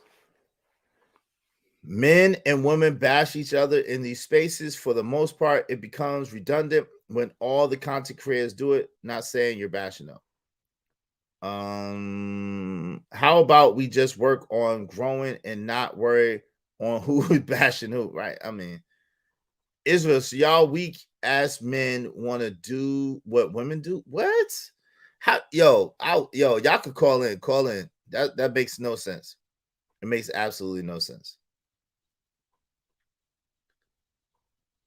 That makes absolutely no sense, y'all. Oh, do you call out bad behavior regardless? Yes. I call out, listen, yes, even the dudes, I call out bad behavior of men to the point where men was like, oh, and I've defended some women. So I've defended some women and I've called out the bad behavior of men. Absolutely. I'm selling snake oil. What you say, Isaiah? What Isaiah Jr. say? Yeah, but see, that's the thing. Yeah, they always call out men, but then sign language, right? No doubt is all the men are not like you. Have the conversation, but some men get off just bashing them and only. But see, the thing is, Witty Jim. The thing is, they call me a woman basher. That's what I'm saying. They call me a woman basher too. So it's hard to take people seriously. Shout out to Salzon 2000.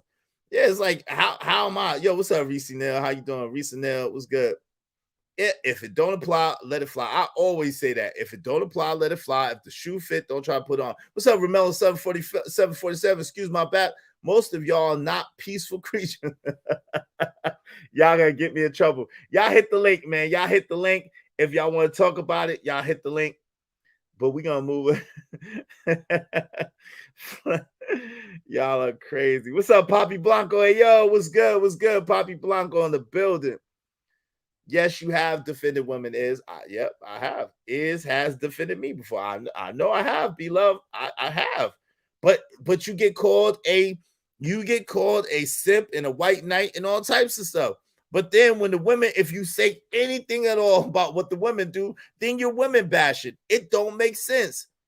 It don't make sense. Shout out to Ace of Spade. I was calling the sister protector a few months ago. Thank you, Ace of Spade, for being honest. So Ace of Spade, that's what I'm saying. So how am I a women basher now? Now I'm being fake. Y'all give me sick. Now I'm being fake. Because if I call out men's behavior, then I'm part of the sisterhood, and I'm what you call it. If I call out men's bad behavior, if I call out women's bad behavior, then I'm women bashing. I always go on and on women. Yeah. Can we please eradicate the B word? We are, yeah. Well, I ain't calling y'all bees. I've never seen is called. Are you serious? You've never seen me? Wow. Y'all internet idiots complain about everything. Is you placate to your yo, that's how you really feel? No. Let me tell you this, Gaia. If you heard me say it, I truly believe it. If you heard me say it, I truly believe it. That's why, listen, Opulent Jade knows me in real life. Princess C know me in real life. They know me in real life.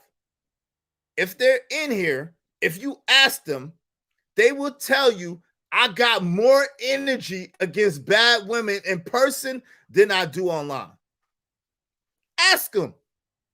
That's why Opulent J says she can't stand me sometimes, because she know that I ain't being fake. She know that this is me, and I'm unapologetic about it. I call out dudes and I call out women, but with men, I'm way more aggressive with men than I am with women. Y'all seen it time and time again. I don't back down from nobody. I don't back down from no smoke. I don't back down from no conversation. I'm okay with it. And I'm not afraid of no man. And any man that got smoke with me, I bring it straight to them. With y'all, I hold back. And that's what AM is talking about. With y'all, I hold back.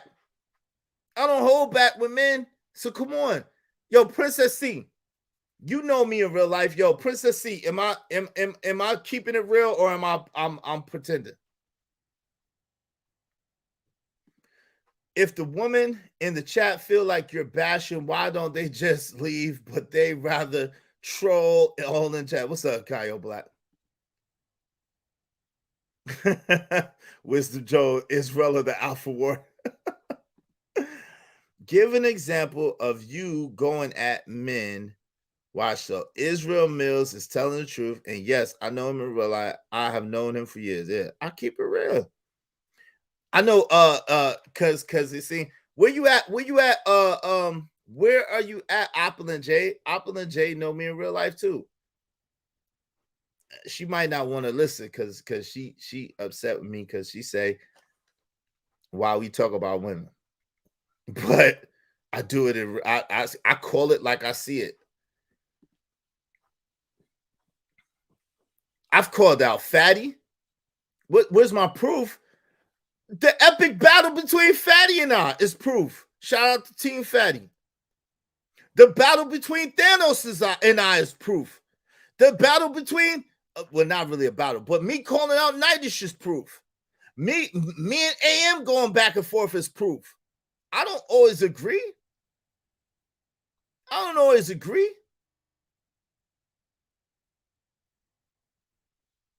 You got time after time. I go straight lace. Even my homie of 30 years, I go straight lace to the point where people was accusing me of being a Judas. Make it make sense. People accuse me of being a Judas against my own homeboy because I disagreed with him and I spoke up about something I felt like he was doing. But I don't go after black men too? Really? Y'all, man. Beans too. Hey, come on, man. Y'all tripping. Y'all know it. Y'all being disingenuous. You misspelled my name. Your ratio went down. It is now 100% for black men, 0% for black women. It was 0.1% for black women. Now you have been placed in the land of the lost forever, a black woman basher, because that is your record. Stop it. Stop it. Y'all are tripping. B-Love said, I like this channel. Thank you, B-Love. We appreciate you being here. I don't think Is personally bashes women. However, a lot of channels in this space have a content in them. I don't. Yeah. Just do you. I do, man. But it's crazy, man. You keep it real. I must say so. Respect. Thank you. I try to. We you heard Mr. Lego's my BFF in real life, and you think, oh, that's hilarious. Yo, that is hilarious. Shout out to Mr. Let Go. That is hilarious.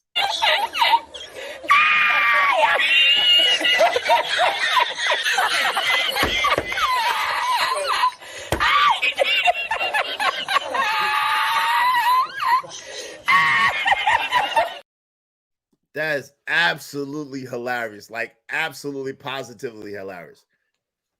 I don't know Mr. Let Go in real life. Shout out to Mr. Let Go, though.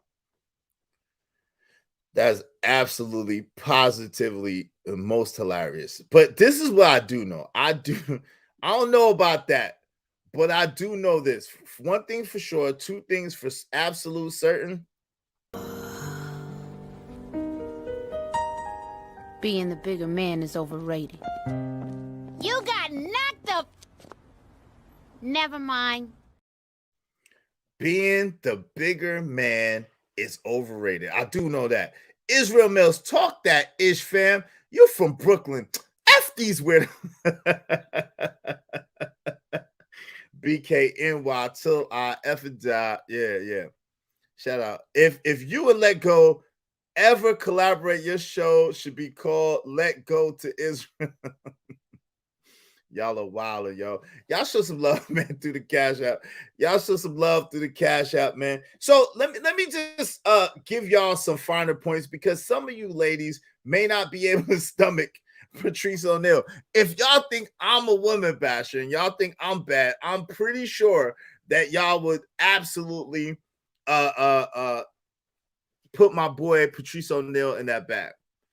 But one of the things that he talked about, may God rest his soul, is authenticity and self-respect.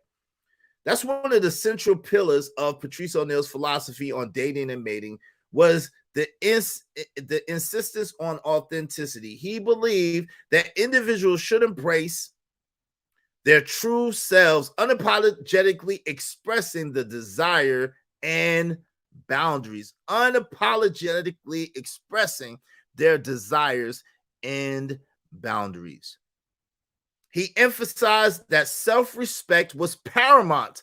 Compromising one's identity for the sake of societal expectations or pleasing a partner was, in his view, a recipe for dissatisfaction and resentment, and actually a horrible life. It's hell on earth. When you compromise, period, as men, it's hell on earth. It's hell on earth. So what you get with me is you don't get somebody who caters. You don't get somebody who panders. You don't get somebody who falls. I've never, ever in my life been a victim of peer pressure, ever. And I've been around strong dudes my whole life. Okay? I've been around strong dudes my whole life, and I've never fell victim to peer pressure. My homeboy of 33 years came up here and told you. Spill with Spillman came up and told you. I've never fell victim to peer pressure. I've never been the type of person that you can move or maneuver. Never. I stand on my square. I stand on what I believe in, and I speak up for what I believe. It may not be what you believe, but that's your business. It's your business. It's your business. You can believe what you want to believe, but don't try to put me in a box because you have a different ideology or philosophy than me. Don't try to box me in because you think one way and I think a different way. That's crazy. Shout out to Opulent J.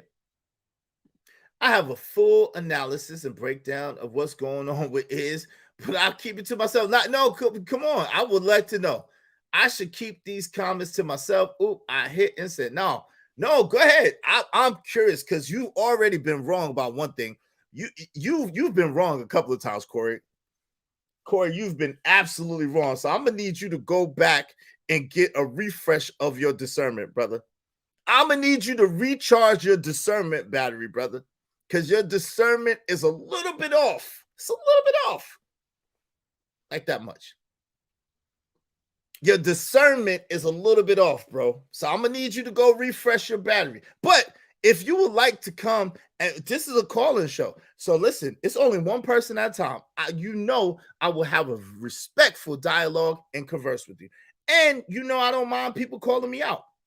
I got no problem with it. So if you think you could analyze me and break me down, if you're accurate, I'm going to laugh and I'm going to say, yo, you spot on with that. But if you're wrong, I'm going to tell you wrong and I'm going to tell you why you're wrong. But you're more than free, if you got the time, to come up. This is not a panel show. It won't be a panel show. This is a call-in show. Shout out to Corey Love. Hit the link. See? Well, listen. Yeah, they scared. Yeah, Kaya Black. They're scared to call in today. I don't know what's going on. Opulence. You hold your ground against women or men. I will say you are starting to sound like everyone else, and I don't like you anymore. I think you keep it real both. I still don't like you. See? This is how I am in real life, no matter what y'all think. And she says she don't like that I'm calling out women. She being real, but I do it all the time. I've had real life arguments with her in real life, and she told me to my face she can't stand me because I call out women in real life. I'm not being fake. This is me. Ugly, pretty, beautiful. Watchman Ezel. I ride with you, Is. Thank you. I appreciate you. Shout out to my man, Raj Will. Thank you. I appreciate you. At the end, we still need to come to common ground at some point. Yeah, and that's what I really want to do. That's what at the end of the day, if you listen to me, I may talk about the bad behavior, but in it, I also talk about a solution. I also talk about things that we could do different and how we could do them different. So it's not all one way. I believe in respect. I don't care who you are. People can always agree to disagree. I'm not scared. No doubt. I believe in the same thing. I know most of y'all are from the East Coast and sound like a Busta Rhymes concert. Rah, rah, rah, like Dungeon and That is hilarious. See, yo, when a joke is funny, I laugh. And even if it's a dig at me, I will laugh. That is hilarious. Shout out to you, Romello 747. Excuse my back. That is hilarious, fam. No doubt. Any man crying, saying you blaming men, those type of men act like women. Kyle Black said it, not me. Israel is uncooperative. One mindset. Yo, am I supposed to be cooperative? You're supposed to be cooperative, Travel One, not me. You're supposed to be cooperative, not me. So you cooperate. Shout out to Andrew Taylor. Woo-ha! I got you all the check. So the first thing that he believes in is the hierarchy of attraction. He introduced the concept of the attraction hierarchy, a framework for understanding how men and women assess and prioritize their romantic interests. He argued that men and women have different criteria for attraction, often leading to miscommunication and misunderstandings. By acknowledging these differences, O'Neal aimed to foster better communication and more fulfilling relationships. So this is what this is doing. What I'm attempting to do here, right, is I'm attempting to take a person. Shout out to Patrice O'Neal, may rest in peace. To me, he was absolutely brilliant and absolutely had a very interesting mindset. And he put things in a way, he's a comedian. So he put things in a way that was hilarious to some people and very offensive to others. He was definitely a pariah type individual. However, what I'm doing is I'm extrapolating his message and taking away the messenger. So that's what I would like for y'all to do. What I would like for y'all to do real quick is to listen to the message and throw away the messenger. Because if you do, you could learn some valuable things, or you could remember some valuable things that you might already know. Okay. Also, the value of direct communication.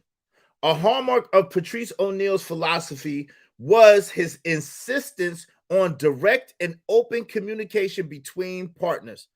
He advocated for honest conversation or conversing honestly about desires, expectations and boundaries, even if it meant confronting uncomfortable truths. He was way ahead of his time. He was way ahead of his time. Way ahead of his time. And this is what I'm saying. If you understand and you listen to the message, you can learn a lot from what Patrice O'Neal is saying. And I'm giving this to you in a palatable way, because to some, Patrice O'Neal was not very palatable. May God rest his soul. I loved him to life, though. May God rest his soul. You have a lot better things to offer in this space on a higher level. We are just tired of the same. Well, it's not rhetoric, Opulent J. See, this is the thing. And this is what upsets me. Your ministry and your mission is your ministry and your mission. Don't try to put your ministry and your mission on me. If you don't like what I'm saying, it's cool. You don't have to listen. There's going to be some things that you like that I say and some things that you don't like when I say. Take what you can use, take what's in your best interest, and throw away the rest. Period, point blank. But don't try to make me into you. I'm not you. Shout out to Jeff Bruton. Yes, he was way ahead of his time. Yeah, Patrice O'Neal. Shout out to Wife School. What's going on, Wife School? Get the lights up. Yeah. Come on, y'all. Are y'all serious with these likes? Push a button. Come on, push a button. You heard her. Likes are free. Push the like button. Push a goddamn button. Come on, y'all. For real. Let's go. Push a button. Come on, push a button. You heard her. Likes are free. Push the like button. Push a goddamn button. Push the button. Push the button. And also, while you at it, I don't know what's going on with the support. I guess y'all don't like. And see, this is the thing. Guess what? A lot of my supporters are women. And since I've been talking about this, the women have not been supported. But guess what? I'm still going to talk about it. So my homeboys that agree, because if y'all notice, my Cash App has not been ringing because mostly women support my show. I'll be honest with you. So if I was a dude that pandered and that gone according to what the people say, I would be giving a different message.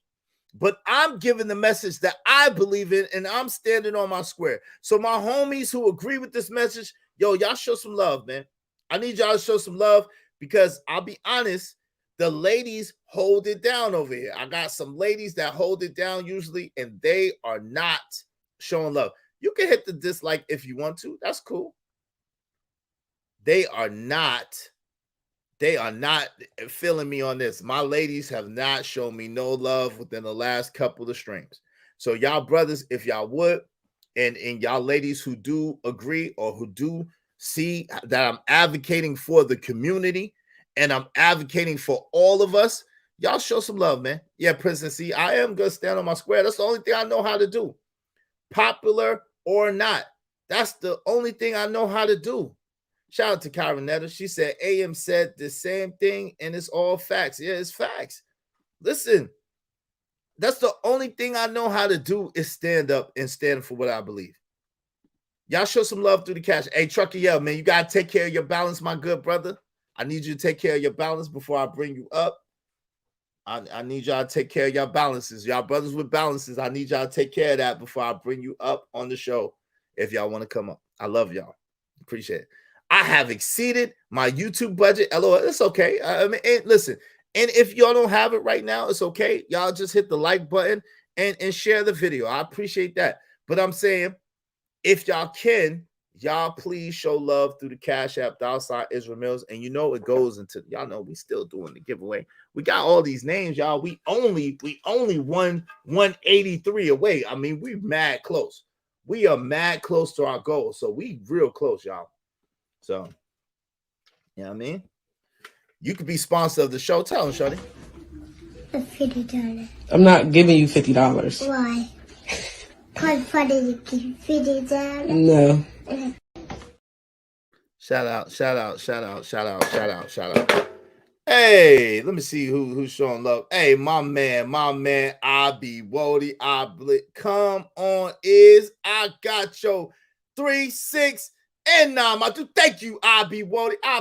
Start Weedy 504. I apologize, Weedy 504. I always get that. I be Wardy too, but thank you, Weedy 504. Weedy 504. Thank you, man.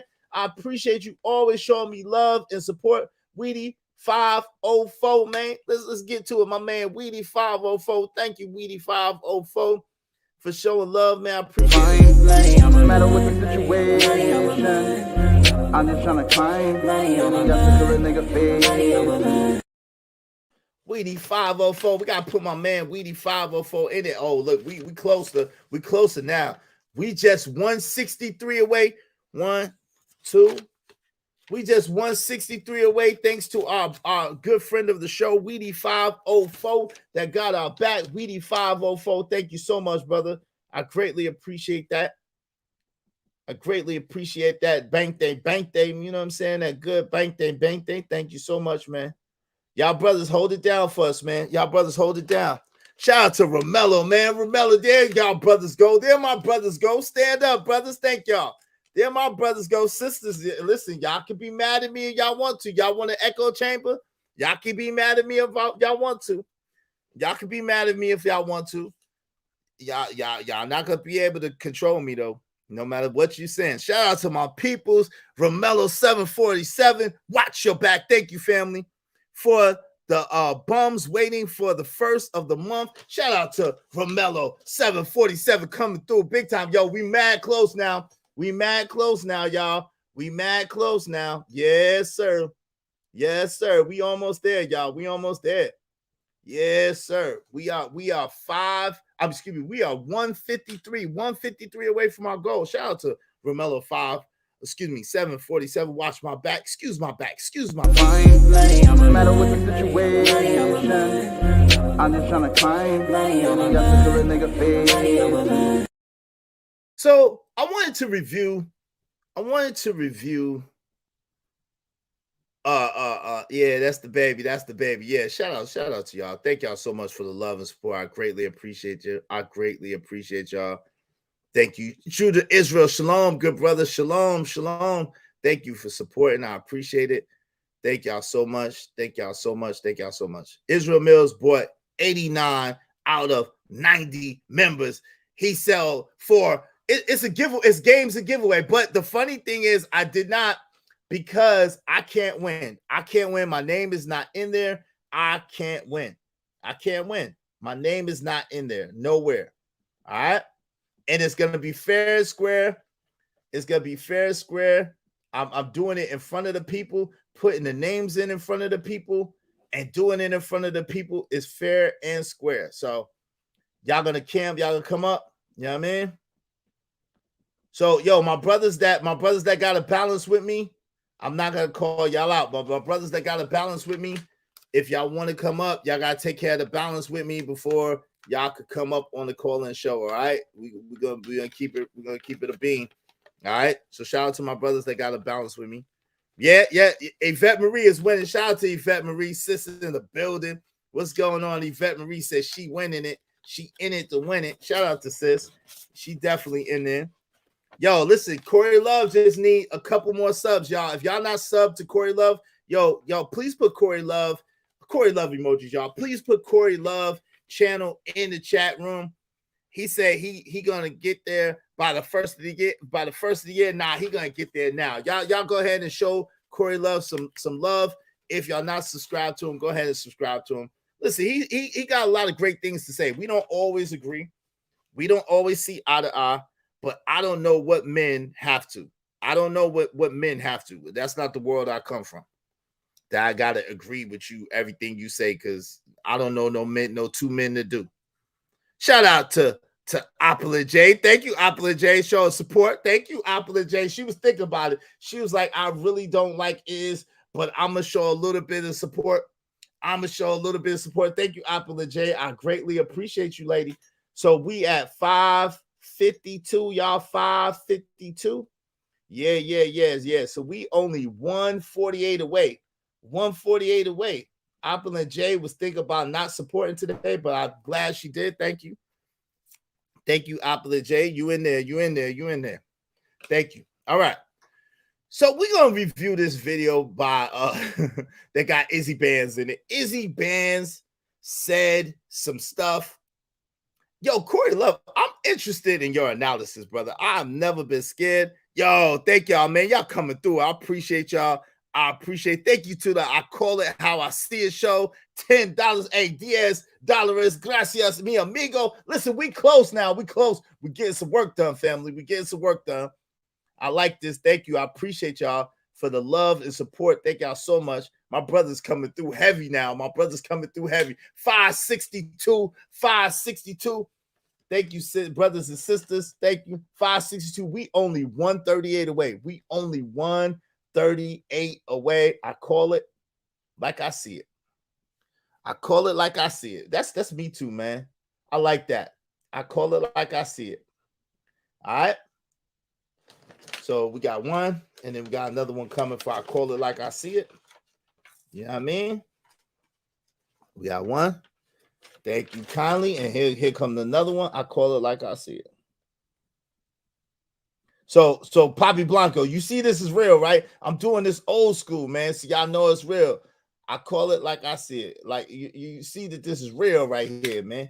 I'm doing this real old school right here intentionally so there could be no mistake about what's going on. I call it like I see it. Here it is. It's in there. Like Prego and Ragu. It's in there. Look, the names is in there. Y'all see what it is? The names is in there. Let's see. Look, I would have pulled one out in front of the people right now. Who is this? Oh, Romello 747 would have hit. Romello 747 would have hit off the rip. Yep. So see, it's in here. It's in here like Prego and Ragu. Yo, Corey Love, I'm interested in your analysis. Help my man Corey Love get to 1,000 subs, though. Thank you so much. I call it like I see it. I appreciate you. All right. Yo, my man Jordan Landry in the building, ladies and gentlemen. What's up, Jordan Landry? Get them likes up. Thank you. All right. Let's get it. Yeah. Check Corey out, man. Corey got a lot of great things to say. Now, if you're looking for Corey to say everything that you want to hear, I'm not going to lie to you. You're going to be sadly disappointed. Corey is his own man. Corey has his own mind. And sometimes Corey is not a simp. At the same time, sometimes Corey has some simp tendencies. I'm just going to say he got some simp tendencies, but he's a good brother. He's a solid brother. And you got to show my brother some love. So don't be expecting to hear everything that you want to hear on Corey Love's show, because you know what I'm saying? It's a hit or miss. He got good show always, but sometimes you're going to be like, is he a simp?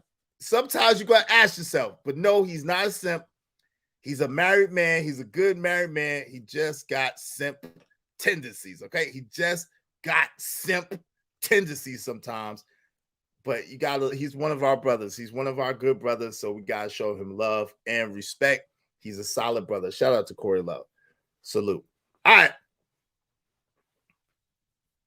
Let me get through this let me get through this other one with value of direct communication, and then we're going to move on to reviewing the video. So he advocated for honest conversation about desires, expectations, and boundaries, even if it meant confronting uncomfortable truths. Yo, think about that. Desires, expectations, and boundaries. Man, yo, Patrice O'Neal was way ahead of his time. God bless Patrice O'Neal. God bless Patrice O'Neal. May he rest in peace. God bless Patrice O'Neal. May he rest in peace. Boundaries, expectations, and desires. Yo, don't you understand that if we were to communicate our expectations to each other in an effective way, women communicate their expectation of their men communicate their expectation of women, don't you know how far we would get and how far we would go? Shout out to Sis. Oh, Sis coming through, dropping bombs. I'm winning. Shout out to Sis. Sis coming through. Thank you. Sis is the sponsor of the show. Shout out to Yvette Marie. Y'all, please put Yvette Marie, please put your channel, because you got 100 of them. Please put the channel that you want in the chat. Thank you, Yvette Marie. I appreciate you, sis. I appreciate you. God bless you and your husband. And thank you so much, sis. I greatly appreciate you. No matter what the situation, I'm just trying to climb. Money on my mind. Got the nigga face. All right, this is gonna take a second. So hold on real quick, because I'm gonna play, Money in the Box for this. So shout out to Yvette Marie. I gotta put her up here. She is sponsor of the show. She said, I'm winning. She gonna buy her win. Shout out to Yvette Marie. Thank you, sis. I appreciate you. Please put your channel in the chat. So wait. Oh, you ain't even in it, Poppy Blanco. You ain't even in it. And you talk about if you don't win, you're going to consider it a scam. How, when you're not even winning in it, Poppy Blanco? That's how rumors get started. My man Corey Love said, is gonna make me pull out the love files and show all his white knight he was doing when he first started. See? There you have it. Please do, so the ladies cannot say that I do not defend them. Shoot, the other week, just last week or the week before, I was defending B Love. It's been a couple of weeks now. I was defending B Love. Just the other day, I was defending Wife School Podcast. I am an equal opportunity smoke giver, and I'm an equal opportunity people saver. If I feel you're right and I feel like you're on the side of righteousness, I will stand up for you regardless. Corey Love is the Russell Wilson of YouTube. Yeah. Honest citizen. Patrice O'Neal absolutely was a philosopher and way ahead of his time. But this is the thing. Most of the ladies or most of the people had a problem with Patrice O'Neal because of his delivery. But if you break down the things that he was saying, he was absolutely, positively on point. Check this out. He was calling for being honest. See, ladies, y'all should love him because he was, Wife School does count, Corey. Y'all should love him because he was calling for being honest with women. Patrice O'Neal said you should never lie to women. And I honestly agree with that. You should never lie to women. You should be upfront with them about what you want. You should be upfront with them about what your expectation of them is. You should be upfront with them about your boundaries and what your boundaries are, and don't allow them to, men and women, don't allow men to overstep your boundaries, women and men don't allow women to overstep your boundaries. He absolutely was spot on with that.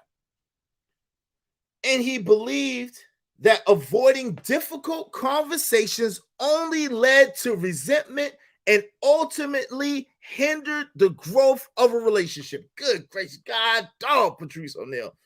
From the grave, rest in peace, brother. You was, man, much love to you, Patrice O'Neal. God bless you, brother. That boy is good. Damn, son, where'd you find this? Y'all don't get that.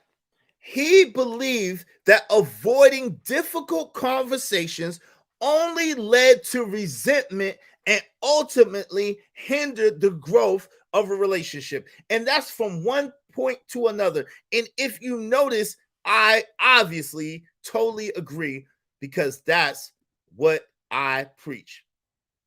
Shout out to Yvette Marie. We laid out our expectations and boundaries. Here we are 8 years later. Yo, congratulations to you and your husband. Shout out to you. I pray that y'all have 80 more years of happy, healthy relationship. Shout out to you. Shout out to you. Shout out to you.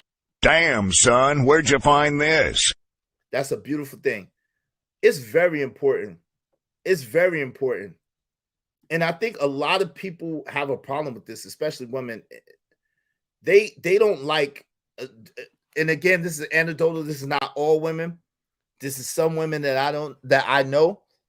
They don't seem to like when you put out your expectation, when you have a standard, when you have lines, your boundaries, and say, hey, listen, don't cross this. This is what I stand on. This is what I stand upon. And I'm not going to deal with nothing less or nothing more. Shout out to you. Yes. Love you too, sis. Love you too. And I appreciate you. Wife School don't count to y'all gonna stop this on wife school. You and Corey, Apple, and Jade, y'all gonna leave wife school alone. I don't know why y'all don't understand that I'm not gonna let y'all bother wife school. I don't know why y'all don't understand that I'm not gonna let y'all be up here trying to bully and bash and what's other words this Priscilla use? Bully, bash, and force.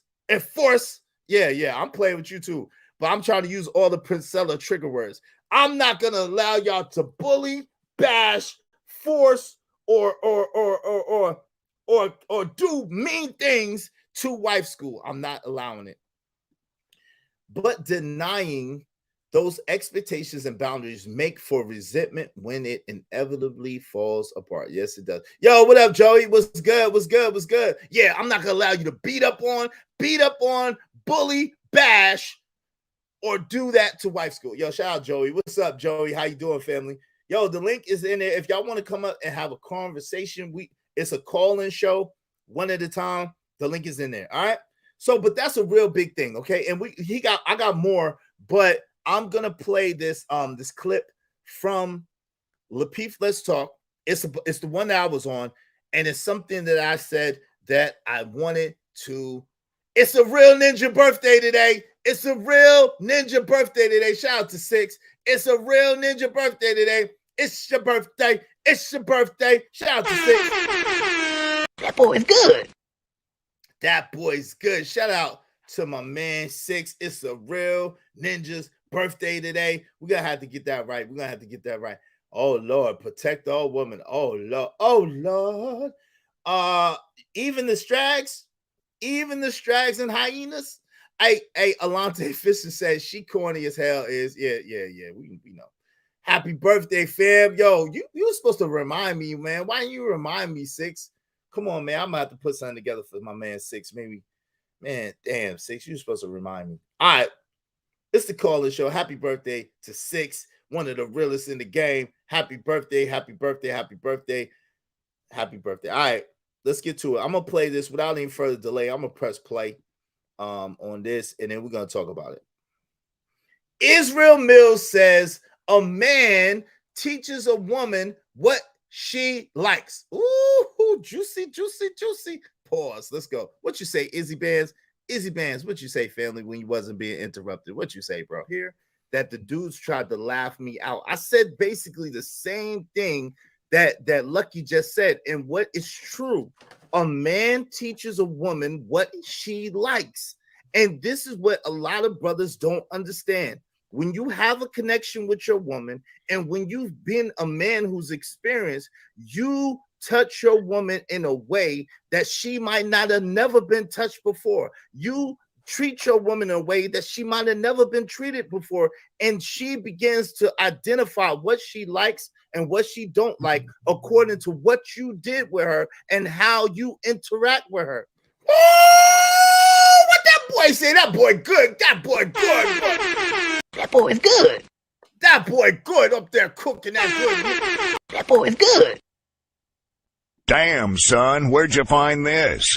Ooh, that boy good. You say you might show what you say, boy. You told the people some stuff, didn't you, boy? That boy good right there. That boy is good. You might teach the girl. Ooh, woo, that boy good. That boy is so good. I gotta play that again. I don't think y'all heard that. That boy good right there. Who that boy? Who that fly young man right there in the bottom corner? That guy good. Let's go. That I said the other time where I was up here, that the dudes tried to laugh me out. I said basically the same thing that Lucky just said. And what is true, a man teaches a woman what she likes. And this is what a lot of brothers don't understand.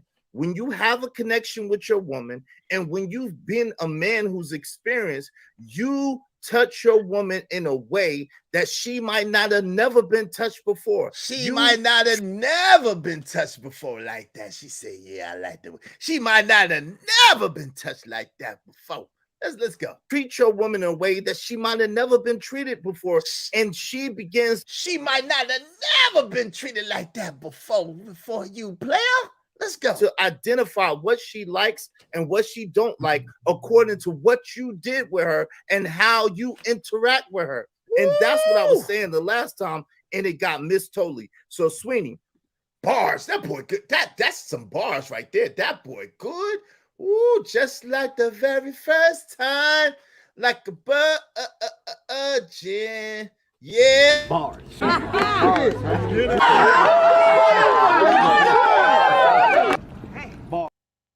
Yeah, Jordan. Oh Lord, tell him Iz. Oh Lord.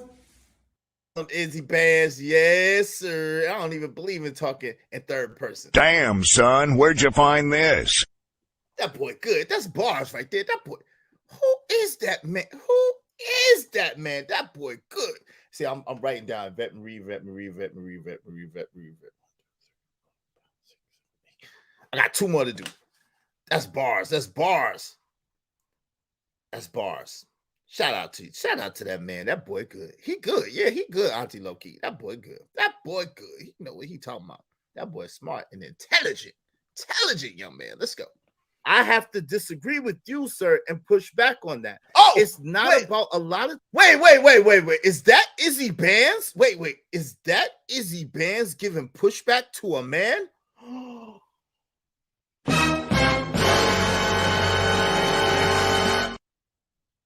Is that Izzy Bands live in living color agreeing with the woman who said what he had said already?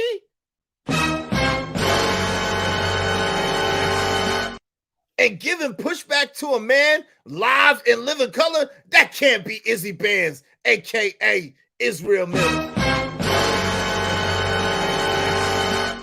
Let's see on the next episode of. Let's get to it. I'm clowning. Let's go. On that. It's not about a lot of times women don't know what they like until they experience it. Woo! This is what the problem is. A lot of times women haven't experienced yet, so they don't even know. But you might hold on real quick. So you gotta learn. You gotta learn today. Go ahead. Too hype fantasy, but okay. Israel right. Haven't experienced yet, so they don't even know on that. It's not about a lot of times women don't know what they like, how you interact with her. And that's what I was saying the last time, and it got missed totally. So, Sweeney, I have to disagree with you, sir, and push back on that. Woo! It's not about a lot of times women don't know what they like until they experience it. This is what the problem is. A lot of times women haven't experienced yet, so they don't even know. But you hold on real quick. So you gotta learn. I'm good. Go ahead. Too hype fantasy, but okay. Israel. Right. I'm clapping for it. Shout out to that. That boy good. You know, that's the effing part of the show where everybody start talking over everybody else.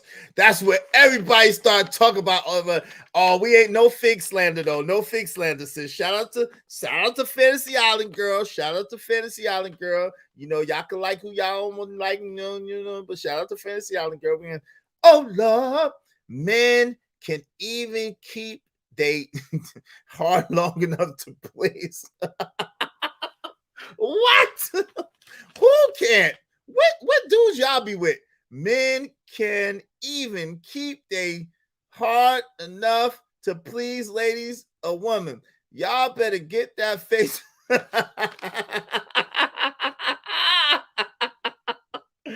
Oh Lord. Yo, do you know that a lot of women, a lot of y'all dudes ain't even allegedly, according to the women that I know, a lot of y'all dudes ain't doing that box work right. A lot of y'all dudes is not even eating the box right. I'm just saying, according to some women that I know, some of y'all dudes ain't eating the box. So there's a lot of women that claim that they don't even like to have their box eat. I'm just saying.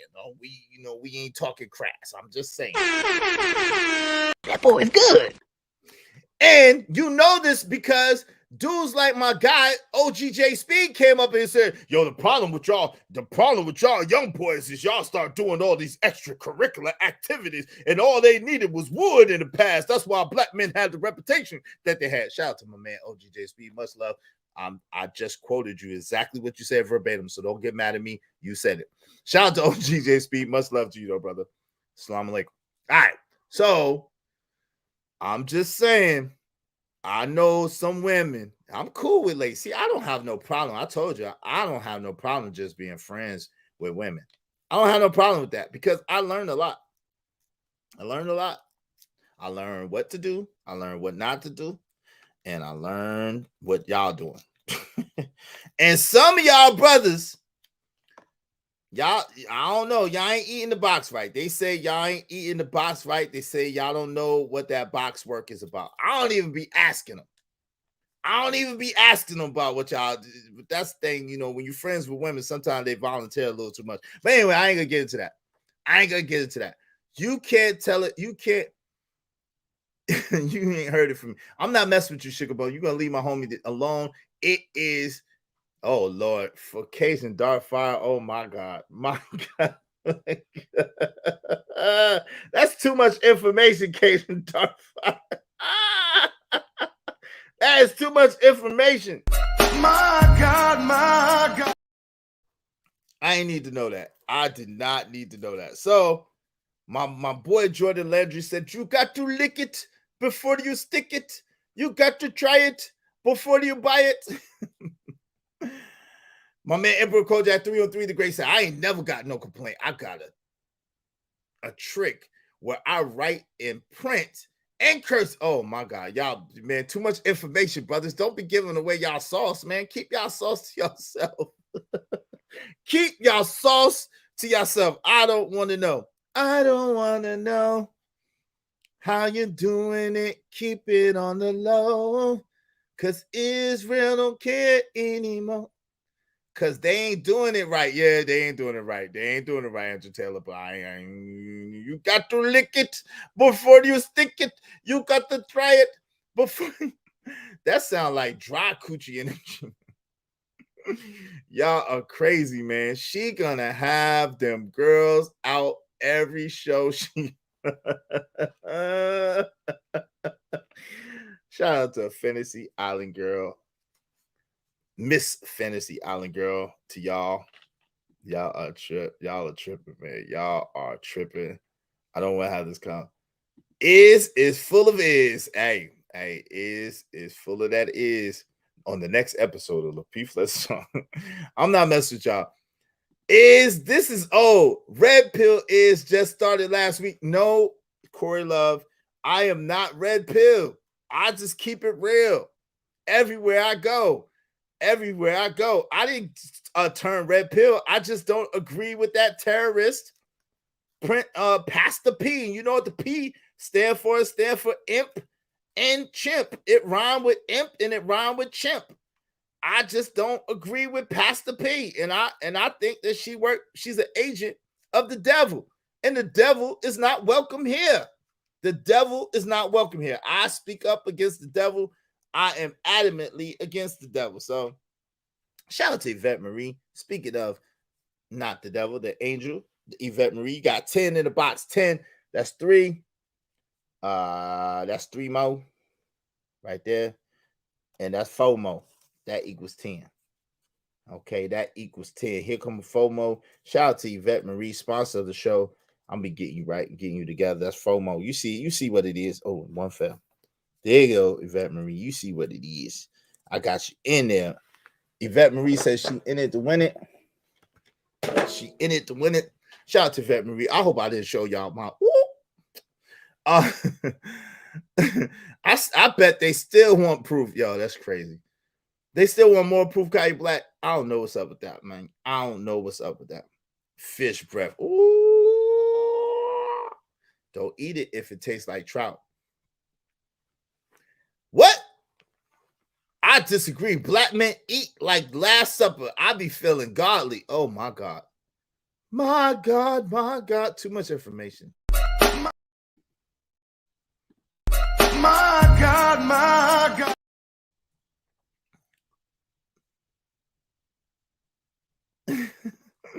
Damn, almost did, bro. Almost did. Okay. I'm not messing with y'all. I'm not messing with any of y'all. DJ Quick said don't eat it back in 95. Yep. He went to the J Speed, my good brother, my good wholesome brother that I love very much. J Speed camp of no eating it, just straight whipping the box. Shout out to Yvette Marie. He said, y'all to turn these young girls out. And so that's why they like women, because you're just supposed to be giving them the wood and not trying to lick them good. All right. Don't spray these dudes, ladies. Don't. Okay. Anyway, let's go. I'm not messing. Y'all don't be nasty. Don't be nasty. Let's go. What you say is. Thank you. I actually agree with him. Don't sit in the kitty table. Please, You're a grown man talking. Israel, you done with your point, bro? You're so right. All right, 1 point. Let's chop it up. Let's chop it up. Another Go word, ahead. Let the man finish. I wasn't finished. Hold on. Let that man One finish. mic. We already Paris, go said ahead. he could finish. I wasn't finished. Trigger Mike. Oh, my bad. Remember, Finish up, and then Paris got a rebuttal, or Paris wants to go. All right, go ahead, bro. Just to wrap it up, all I'm saying is that a lot of times, to Sweeney's point, a lot of times women can't tell you because they don't know. And so, and what happens is when you're in a position with your woman, you teach that woman what she likes, and then she's able to tell you this or that. But it really comes like Lucky was saying, from having an intimate. You ain't understanding because you ain't listening. What the fuck is I thought I was this muted. man talking about? Finish up. I thought I was muted. Go ahead. You weren't. You're Replay is welcome. real. Finish up. Now, from having, listen, when you have, and that's what I was getting at when I was asking Real Precious the conversation. Good and Garen Dagon T, when a man and a woman have an intimate connection, it's much greater than any intimate connection that she could get with a woman. And it's reasons for that. And woo! That boy good. That boy good. That boy is good. Good. Man, that boy so good. Good. Damn, son, where'd you find this? That boy is good. Listen. Let me tell y'all, men and women, a secret. This is what they trying to hide from y'all. This is what they trying to hide from y'all. Let me just give myself a little bit more props before I go. Hold on. Just one more pop. Oh Lord, my God. Yo, what God created, there's nothing greater than what God created.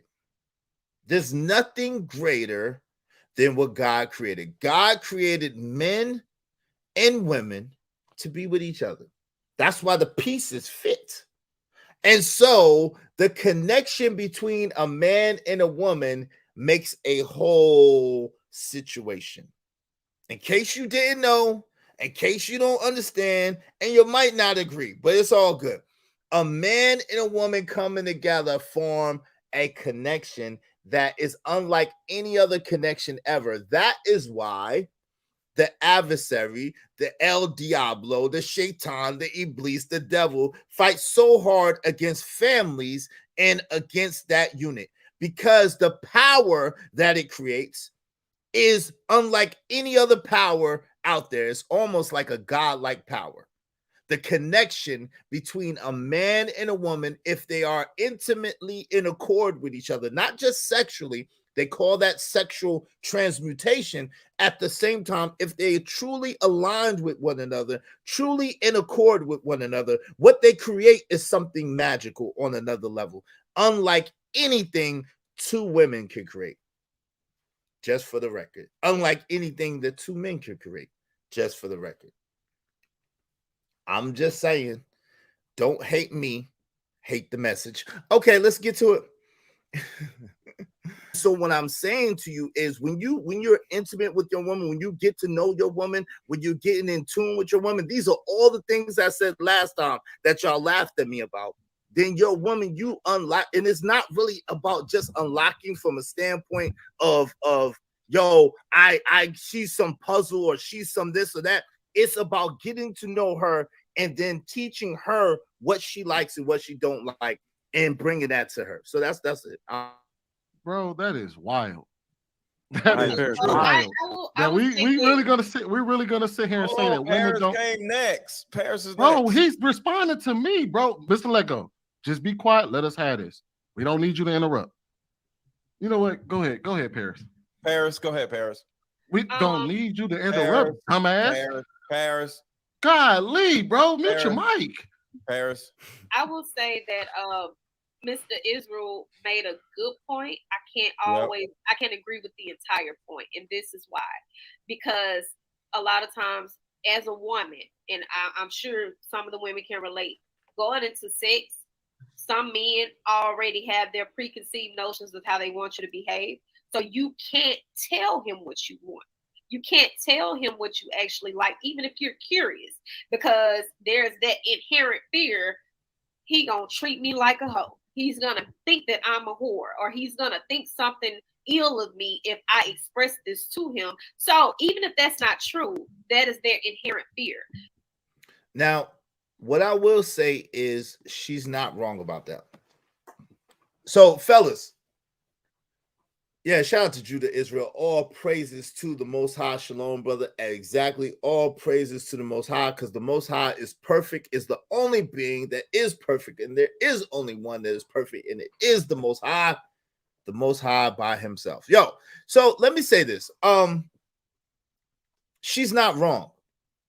Women do have this preconceived notion that if they tell you what they like or what they want, that you may think or feel like they are 304s. That's the truth. That's the truth.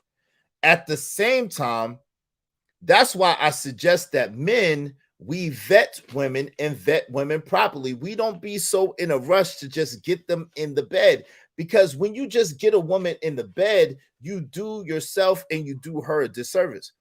Because without really knowing her, without really knowing what she's about, what she brings, what she's like, who she is as a being, it's very difficult for you to tap into the things that you need to tap into to go to another level with this woman.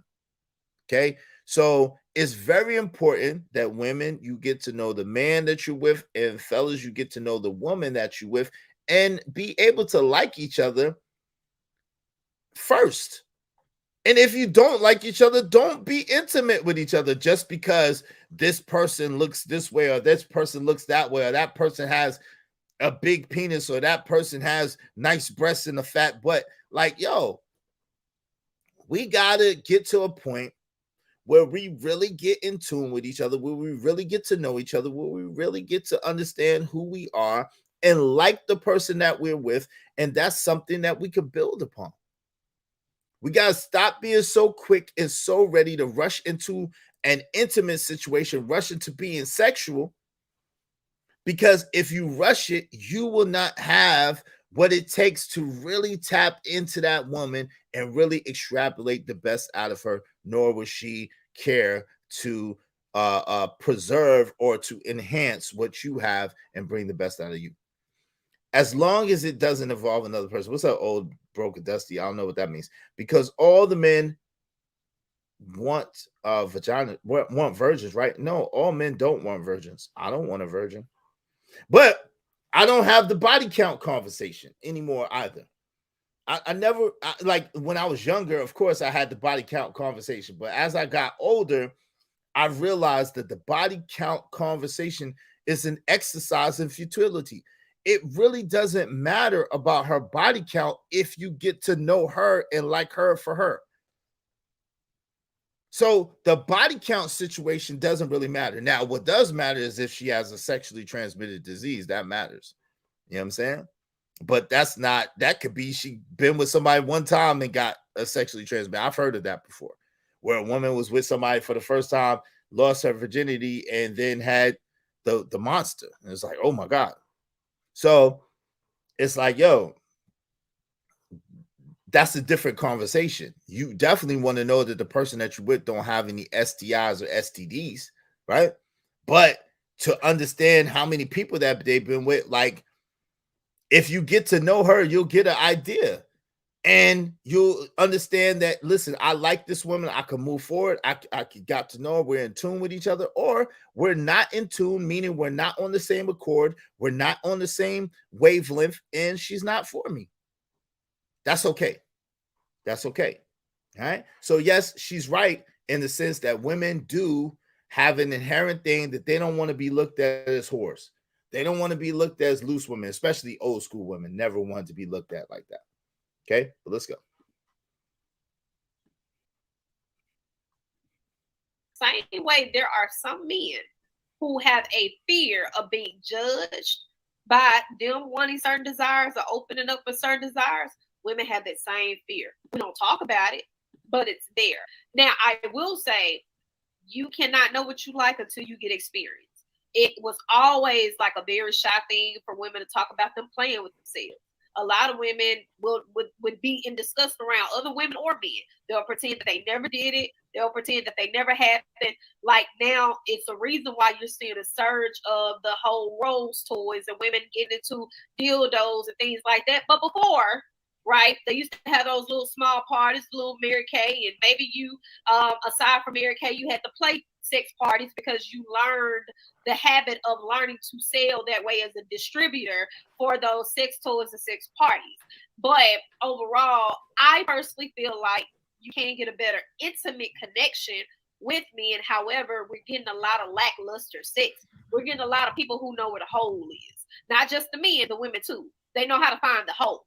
And they're getting it done and they're getting their rocks off. So again, they're coming, they're feeding their, baseline of it, but they're not actually getting complete overall stimulation. It's not complete overall. Women too, though? For both parties, right? So I'm not talking about me. I'm just saying in general. So that's a good point, right? That's a good point. So she actually made a couple of good points. And the point is that we have a lot of people who are just interested in the physical aspect of the situation. And the truth of the matter is, in order to get a more fulfilling, more substantive experience, it's not just about the physical aspect of it.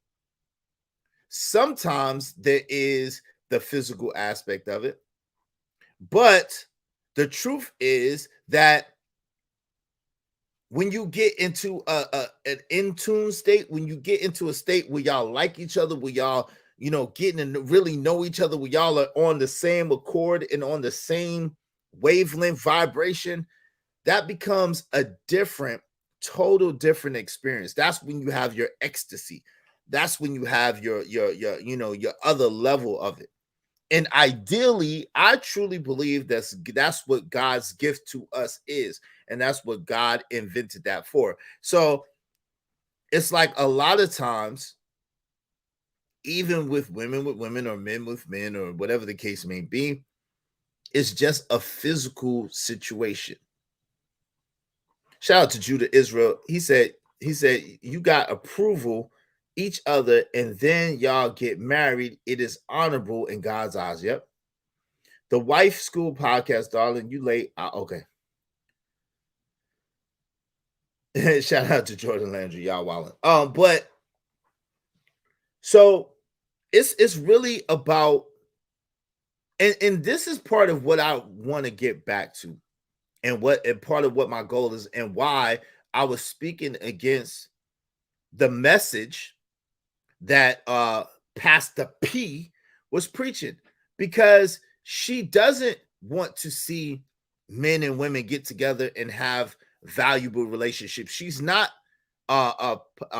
speaking up for relationships, and she's not speaking up for community. Those were her own words. And so I was speaking up against her because of that.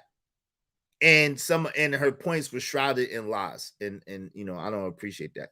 But to me, I want us to get back to a place where we like each other. We can really love each other. We can be intimate with each other on another level, be married, be intimate with each other on another level, and build families and build back community. And that's what it's going to take. Because when you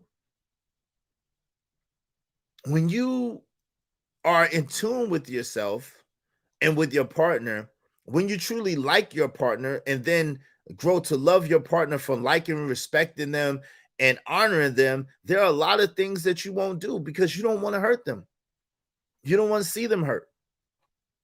And if you don't want to hurt them and you don't want to see them hurt, there's stuff, a lot of pain and a lot of trauma that won't be passed from person to person to person. And then our communities can begin to heal, and then we can begin to thrive. So it's a whole situation. Shout out to Ogun. The female orgasm is not necessarily for childbirth. This woman is talking nonsense. Well, you must be talking about somebody in the chat. Shout out to Princess C. Yeah, memberships are available. You know what I'm saying? We got the Corey Love emoji soon to come. The Trucker Yell emoji, Trucker Yell emoji soon to come. He just hit me with the picture. I think either late last night or early this morning. So soon to come, Trucker Yell emojis.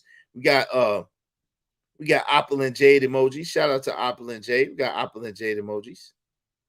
We got Corey Love emojis. Shout out to Corey Love. We got Corey Love emojis. We got Cajun Dark Fire emojis. Shout out to Cajun Dark Fire. Cajun Dark Fire emojis. Shout out to Cajun Dark Fire. We got Izzy Band emojis. Izzy Band. Shout out to Izzy Band. Y'all know what it is. Izzy Band. You know what I'm saying? We got that the money emojis. You know what I'm saying? We got the emojis. So definitely become a member. We got the $2.99 memberships a month. $6.99 memberships a month, and then we got the Pierre Resistance, right? The Pierre Resistance, okay? The Pierre Resistance. Y'all know what that is, right? Y'all know what the Pierre Resistance is? Y'all know what that is, okay? All right. Boom.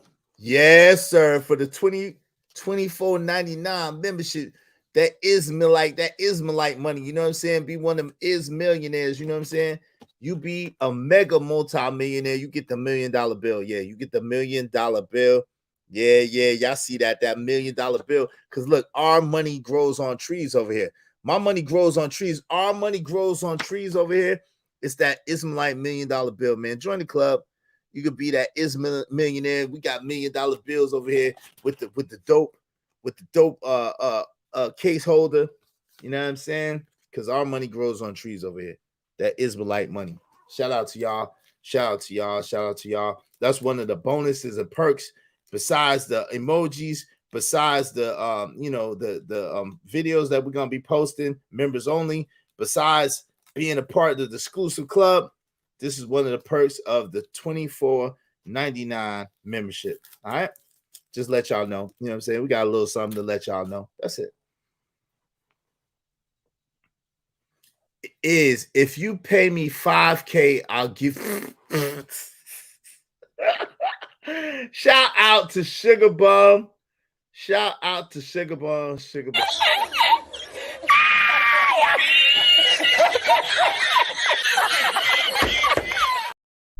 Sugar Bum said, if you pay me $5,000, I'll give you an interview. Thank you very much, Sugar Bum. I appreciate it. Sugar Bum. You ain't got no emoji yet. You ain't got no emoji. We ain't even seen no picture. Where is the picture of you, Sugar Bum? We ain't never seen you before, Sugar Bum. Sugar Bum, I'll pay you $5,000 to give you an interview behind the scenes. Can we pay memberships up for the year instead? Yes, absolutely. It when you click on it, it tells you you could gift memberships. You could buy memberships for other people. You can pay for the year. You can pay for 2 years. Yeah, you can pay it up. Yes, you can. Absolutely. It's up to you. But y'all know we still got the giveaway. I'm not messing with you. We still got the games and giveaway, and we are close. Right now, we have 562. So we only 138 away from our goal. Only $138 away from our goal, and we are giving away. So show some love to the Cash App, the Outside Israel Mills. Y'all see what it is. It's in here. Y'all see it. All right. I know you see it.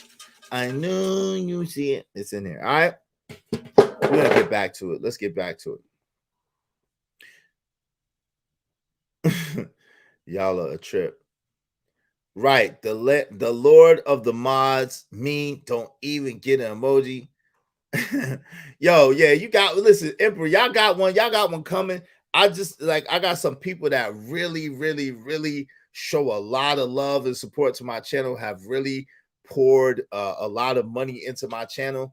Opulent and Jade, Corey Love, Crown Heights Brainiac, Trucker Yell, Cajun Dartfire, Artichoke Hearts, Cellulite Podcast, man. My man's and them, J Jermaine, KGY, like B Magic, There's a lot of people, High Def, Miss Teresa, JD 1975. There's a lot of people. I think I said say like Princess C. There's a lot of people who poured a lot of money into my channel, and I greatly appreciate it. So I'm trying to get them first, and we got others on the way because I got love for y'all, each and every one.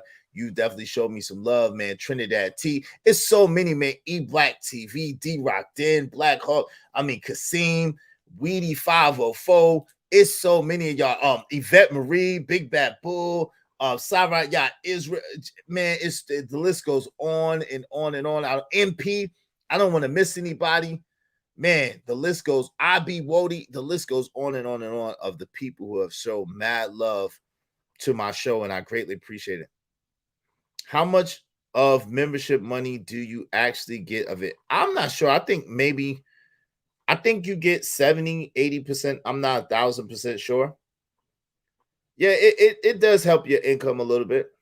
Say my name. I sent that 100 cash last week. Okay. I didn't get that, but Sugar Bum does be showing love through the super chat. I ain't never seen Sugar Bum in the Cash App, but Sugar Bum does be showing love in the cash and in the super chat, and I appreciate it. Thank you, Sugar Bum. Yeah. I think it's 70 or 80%, Ebby. I'm not 100% sure, but that definitely goes to us. That definitely goes to us, a piece of it. Heron Wilson, man. Diamond Rose, man. So many people. I appreciate y'all. So many people, man. So many people. So I absolutely positively appreciate six, my man. 6 show mad love. 6, happy birthday to my people. 6, he showed mad love too. 6 is up there, man. So many of y'all. Big Rick, Drew Martin, man. So many of y'all, man. Cajun Darth, so many of y'all. I don't want to start naming names because then everybody gonna be like, "What about me? What about me? Why you say me? I hate you." Is if I do anything remotely wrong, is a piece of shit. Can you time 6 out? No, I cannot time 6 out. Sugar Bum, I can't time 6 out. No, can't do it.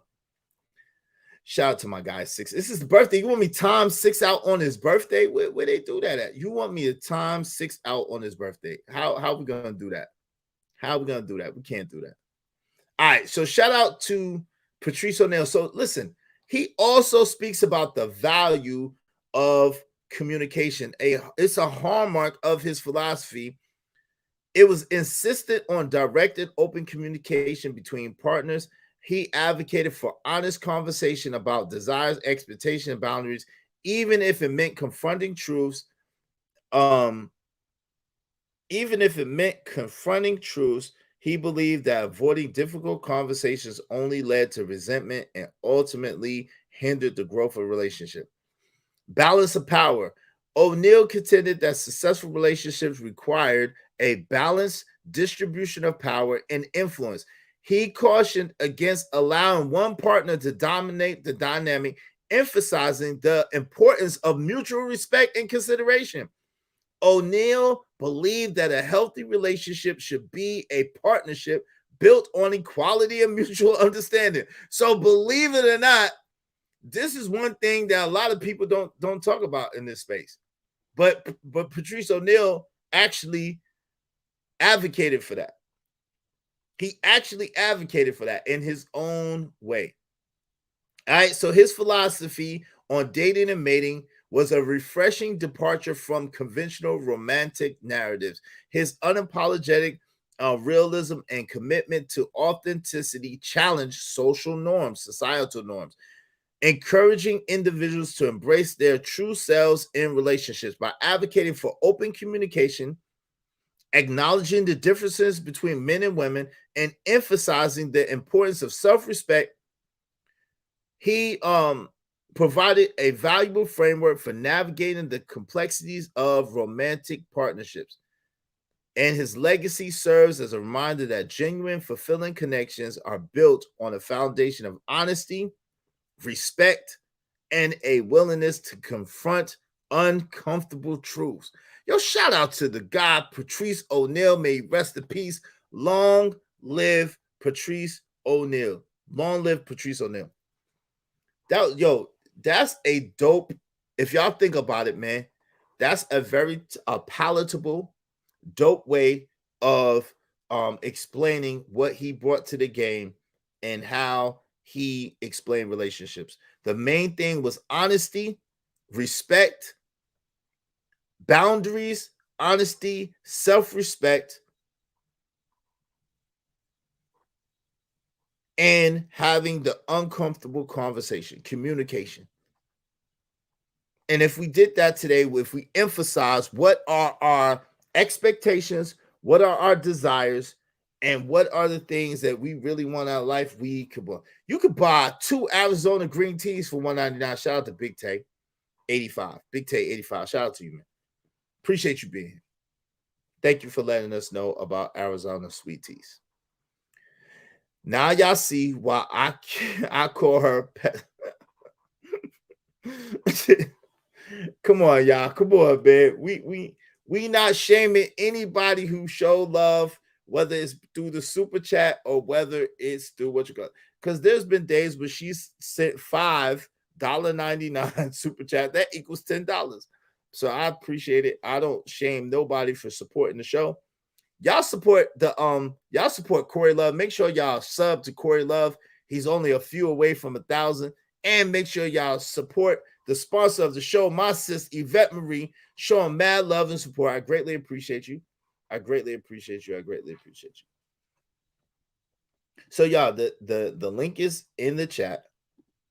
If y'all want to ask a question, if y'all want to start, she has. Now I'm not lying. 6, she has before. She has up here before. She has sent like 5. I think it was on the Double Standard show. She sent like 4 or 5 $1.99 super chats. She really did. Usually she sends 2, but she did at least 4 or 5 one time. She has. But Sugar Bum, I ain't mad. I tell the truth everywhere I go. I give credit where credit is due. You have sent $1.99 super chat like 4 or 5 of them. I ain't gonna make it up. I appreciate it. Yeah, 6 said Cap. Yo, you know I ain't gonna lie to you, especially not on your birthday. It's your birthday. It's your birthday. Shout out to my man 6. He's had bullshit. 6 is on one. 6 said A bullshit. A bullshit.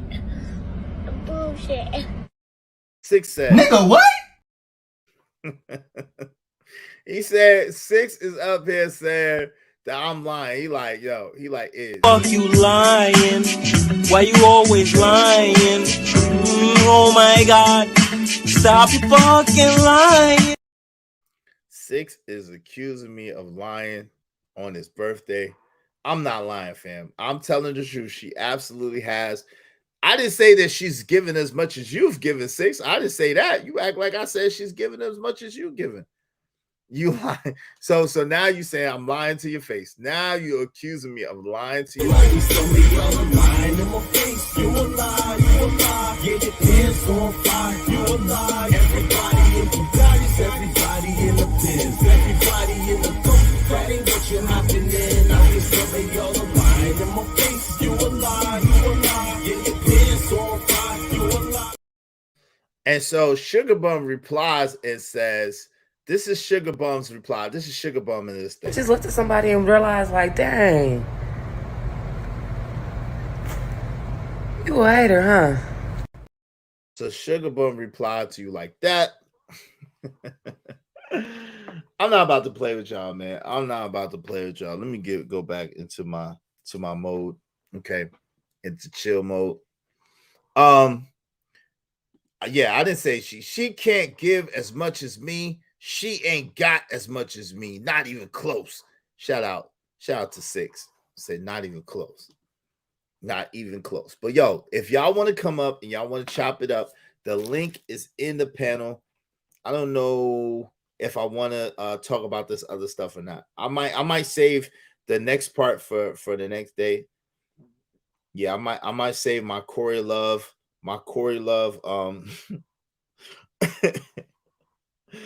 I'm gonna save my Corey Love breakdown for tomorrow, I think. And then also nurturing healthy relationships, a guide to thoughtful vetting of a potential partner. We're gonna get into that too. We're gonna get into some of the things that we can do to vet, because we solution based over here. We're gonna break down Corey Love's halfway caping, halfway simping that he was doing this morning.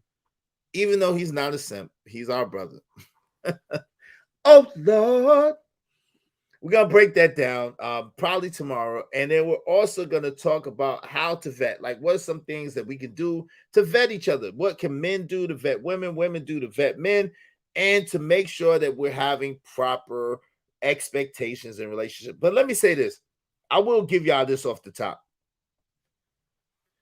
Setting proper expectations and letting your desires be known is paramount. It's paramount. Along with honest communication. That is paramount in having a good vetting and a very good relationship. When you know that the person is the person that you want to be with and a person that you find value in, if you don't, you should let that person go, and you shouldn't deal with them. But if you do find value in a person, if you do see that this is a person that you want to spend time with, you absolutely need to let your expectations be known and your desires be known. And if they do not want to fulfill your expectations and desires, they have no desire to do it, chances are that's not the person for you. I'm just saying. Now, if they want to do it, but they don't know how, that's when y'all maybe go through counseling or go through stuff and work through it together to get to it. But if they don't want to, they don't know how, and they don't want to, chances are that that's not a good situation for you to be in. I'm just saying. I'm not the sharpest knife in the drawer. I'm not the smartest man ever. But I'm saying, if this is a situation, were you in the chair, in the choir? Yeah, I was. They honest citizen, yo, truth be told, I could have been in the Harlem Boys Choir. They really was trying to put me in the Harlem Boys Choir. I was like, nah. I don't know if y'all heard of the Harlem Boys Choir, but they was like, nah. I was like, nah, I don't want to be in no Harlem Boys Choir. Women definitely need to know how to vet men. Yeah, we need to know how to vet each other. I was too. I won't lie. Yeah. 6 said, boo, boo, boo this man, boo him. I was in harmony in top choir. Shout out to Jordan Landry. I was in the choir. Shout out to Sugar Bum. Sugar Bum can't sing. Shout out to Sugar Bum. You broke ours jokes too, shaking my head. Sugar Bum choir was lit. How you know, Jordan? How do you know Sugar Bum's choir was lit, Jordan Landry? Please come to the front of the congregation and let us know. Yeah, I've heard of the Harlem Boys Choir. They had a dope Christmas song called Christmas Uptown. Yeah. They was trying to. You would have been in Jagged Edge. Yo, that's one of my favorite groups. That's one of my favorite groups. I don't know what it is, but that's one of my favorite groups. Shout out to Jagged Edge. That's one of my favorite groups of all time. Shout out to them. They are dope. Definitely. She was singing.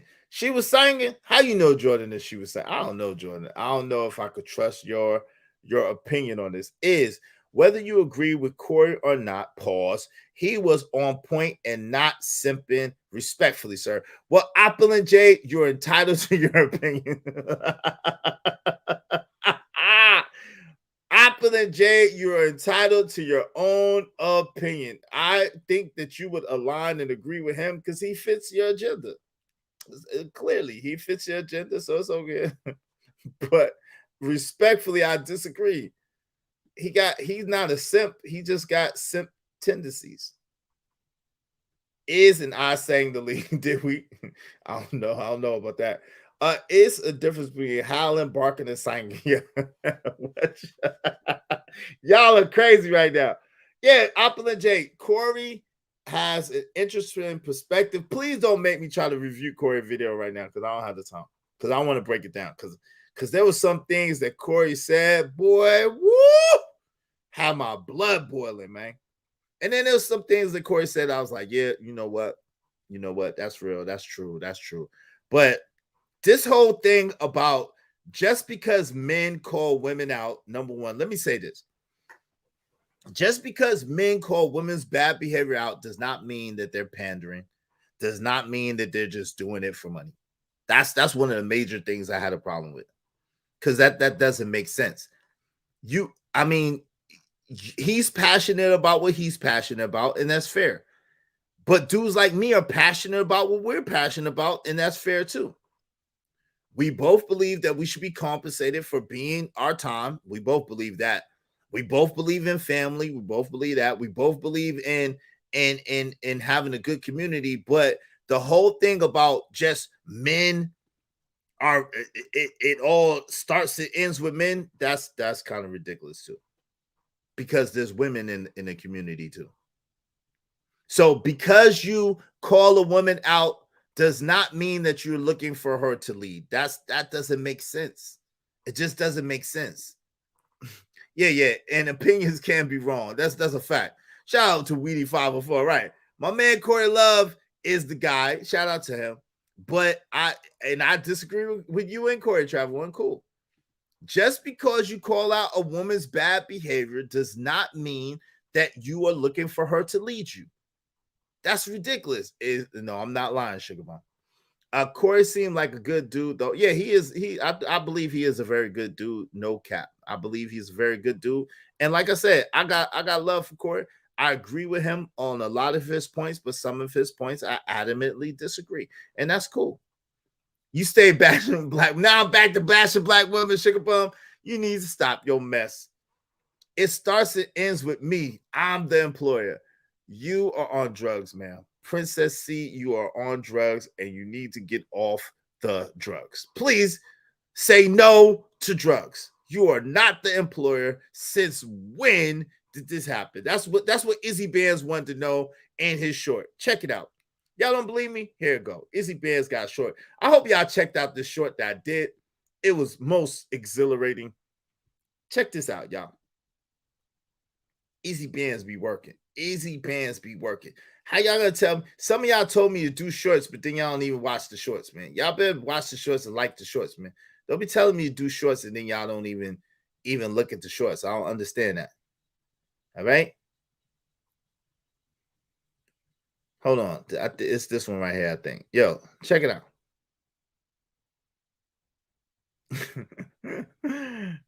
Y'all check this out. Fair use on my own video. Let's go. Check this out. First and foremost, you're a goddamn slave. My God. Because the elites overpopulated the planet with a bunch of males who didn't have nothing to do biologically. One thing I hate is a delusional ass nigga.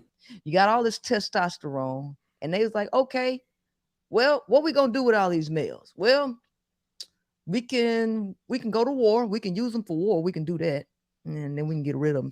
Some of them that way. Oh Lord. Oh, let's make them fight each other. Yeah. Let's charge tickets to see everybody. Let them fight. I mean, they're expendable anyway. Nigga, what? No, we like dog fights too. Might as well make them fight too. So yeah, let's do that. Oh yeah, we could put them in sports. Just looked at somebody and realized, like, dang, you a hater, huh? Don't forget to like, share, and subscribe. Yes, your man Izzy Bands. Your man Izzy According Bands. to the topic we just. Hold on, your man Izzy Bands is cooking. Hold on. I gotta get back. Hold on. First and foremost, hold on. Your man Izzy Bands is cooking. Yo, check out. Y'all go ahead and check out the shorts. Y'all checked out this one? As a woman, you y'all check out the shorts, man. Y'all check out the shorts. I got the mots. Let's go. hire the leader. You are the damn employer. Information from? I don't know who your source is, but I will be the first one to tell you that is incorrect. Since when? Since when is the woman the employer? Lost your rabbit ass mouth. Ma'am, you hire them. Bullshit. Bullshit. rest in peace. Patrice O'Neal is rolling over in his grave. Don't forget to like, share, and subscribe. As a woman, you hire the leader. You are the damn employer. Information from, I don't know who your source is, but I will be the first one to tell you that is incorrect. Since when? Since when is the woman the employer? Lost your rabbit ass mom. Ma'am, you hire them. A bullshit. A bullshit.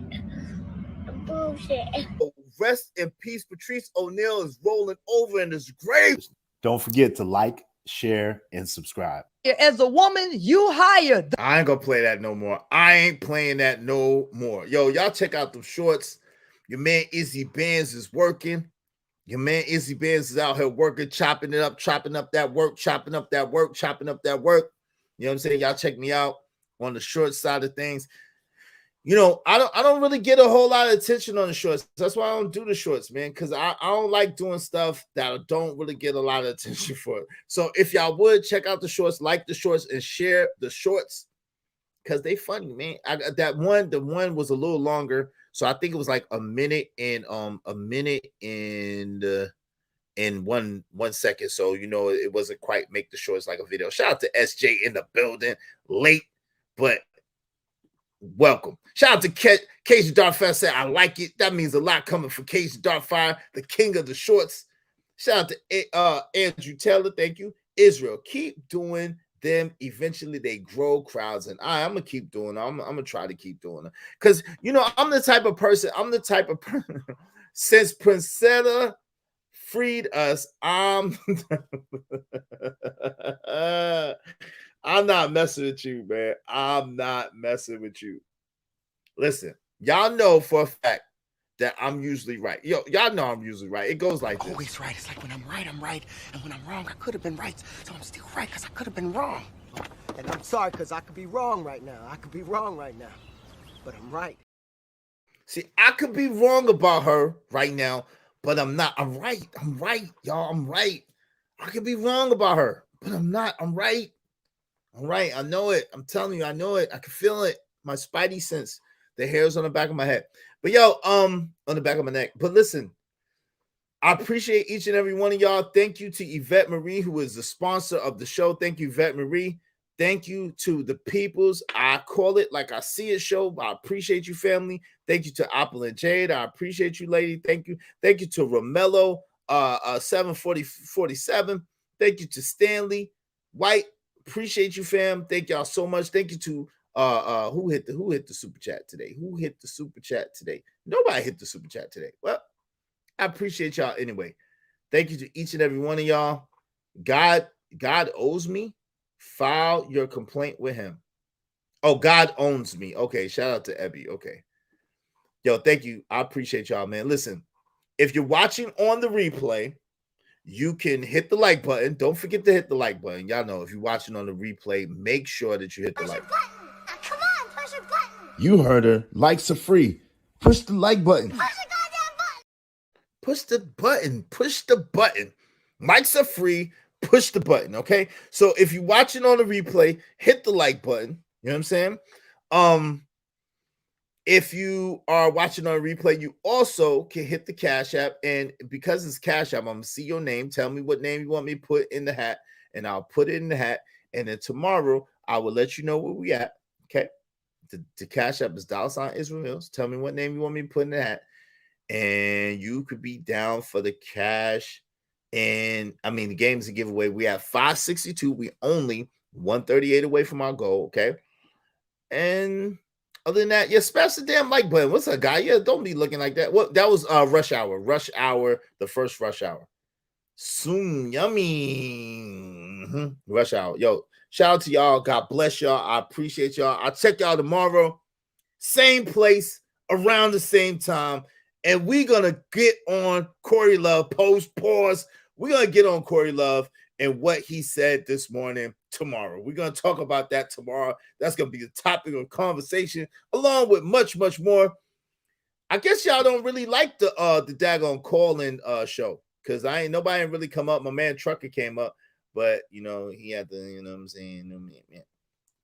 The modern ninjas allow their women to go work, and the ninja job is to drop the kids off at school and pick them up in the afternoon. Hey, Black Hawk. Hey, I'm working right now. Hey, I take my son to school and I pick my son up from school. Hey, wait a minute. Hold up. Let's don't do that, Black Hawk. Shout out to you. I'm working right now. I'm working. Believe it or not, I'm working right now. All right. God bless y'all. I appreciate y'all. And got to pick the kids up. I got to pick my son up. In a few. It's all right. I'm working now, though, Black Hawk. I'm working. I have to stay available for my okay. Yes. Well, I'm praying everything go well. I'm praying you healing, and I'm praying you comfort, Yvette Marie. Absolutely. You know that. Put him on the bus. No, I'm not putting my son on the bus. No, he's too good for the bus. Got to pick him up. All right. Much love to y'all. I appreciate y'all, and I'll holler at y'all later. Y'all know how we do.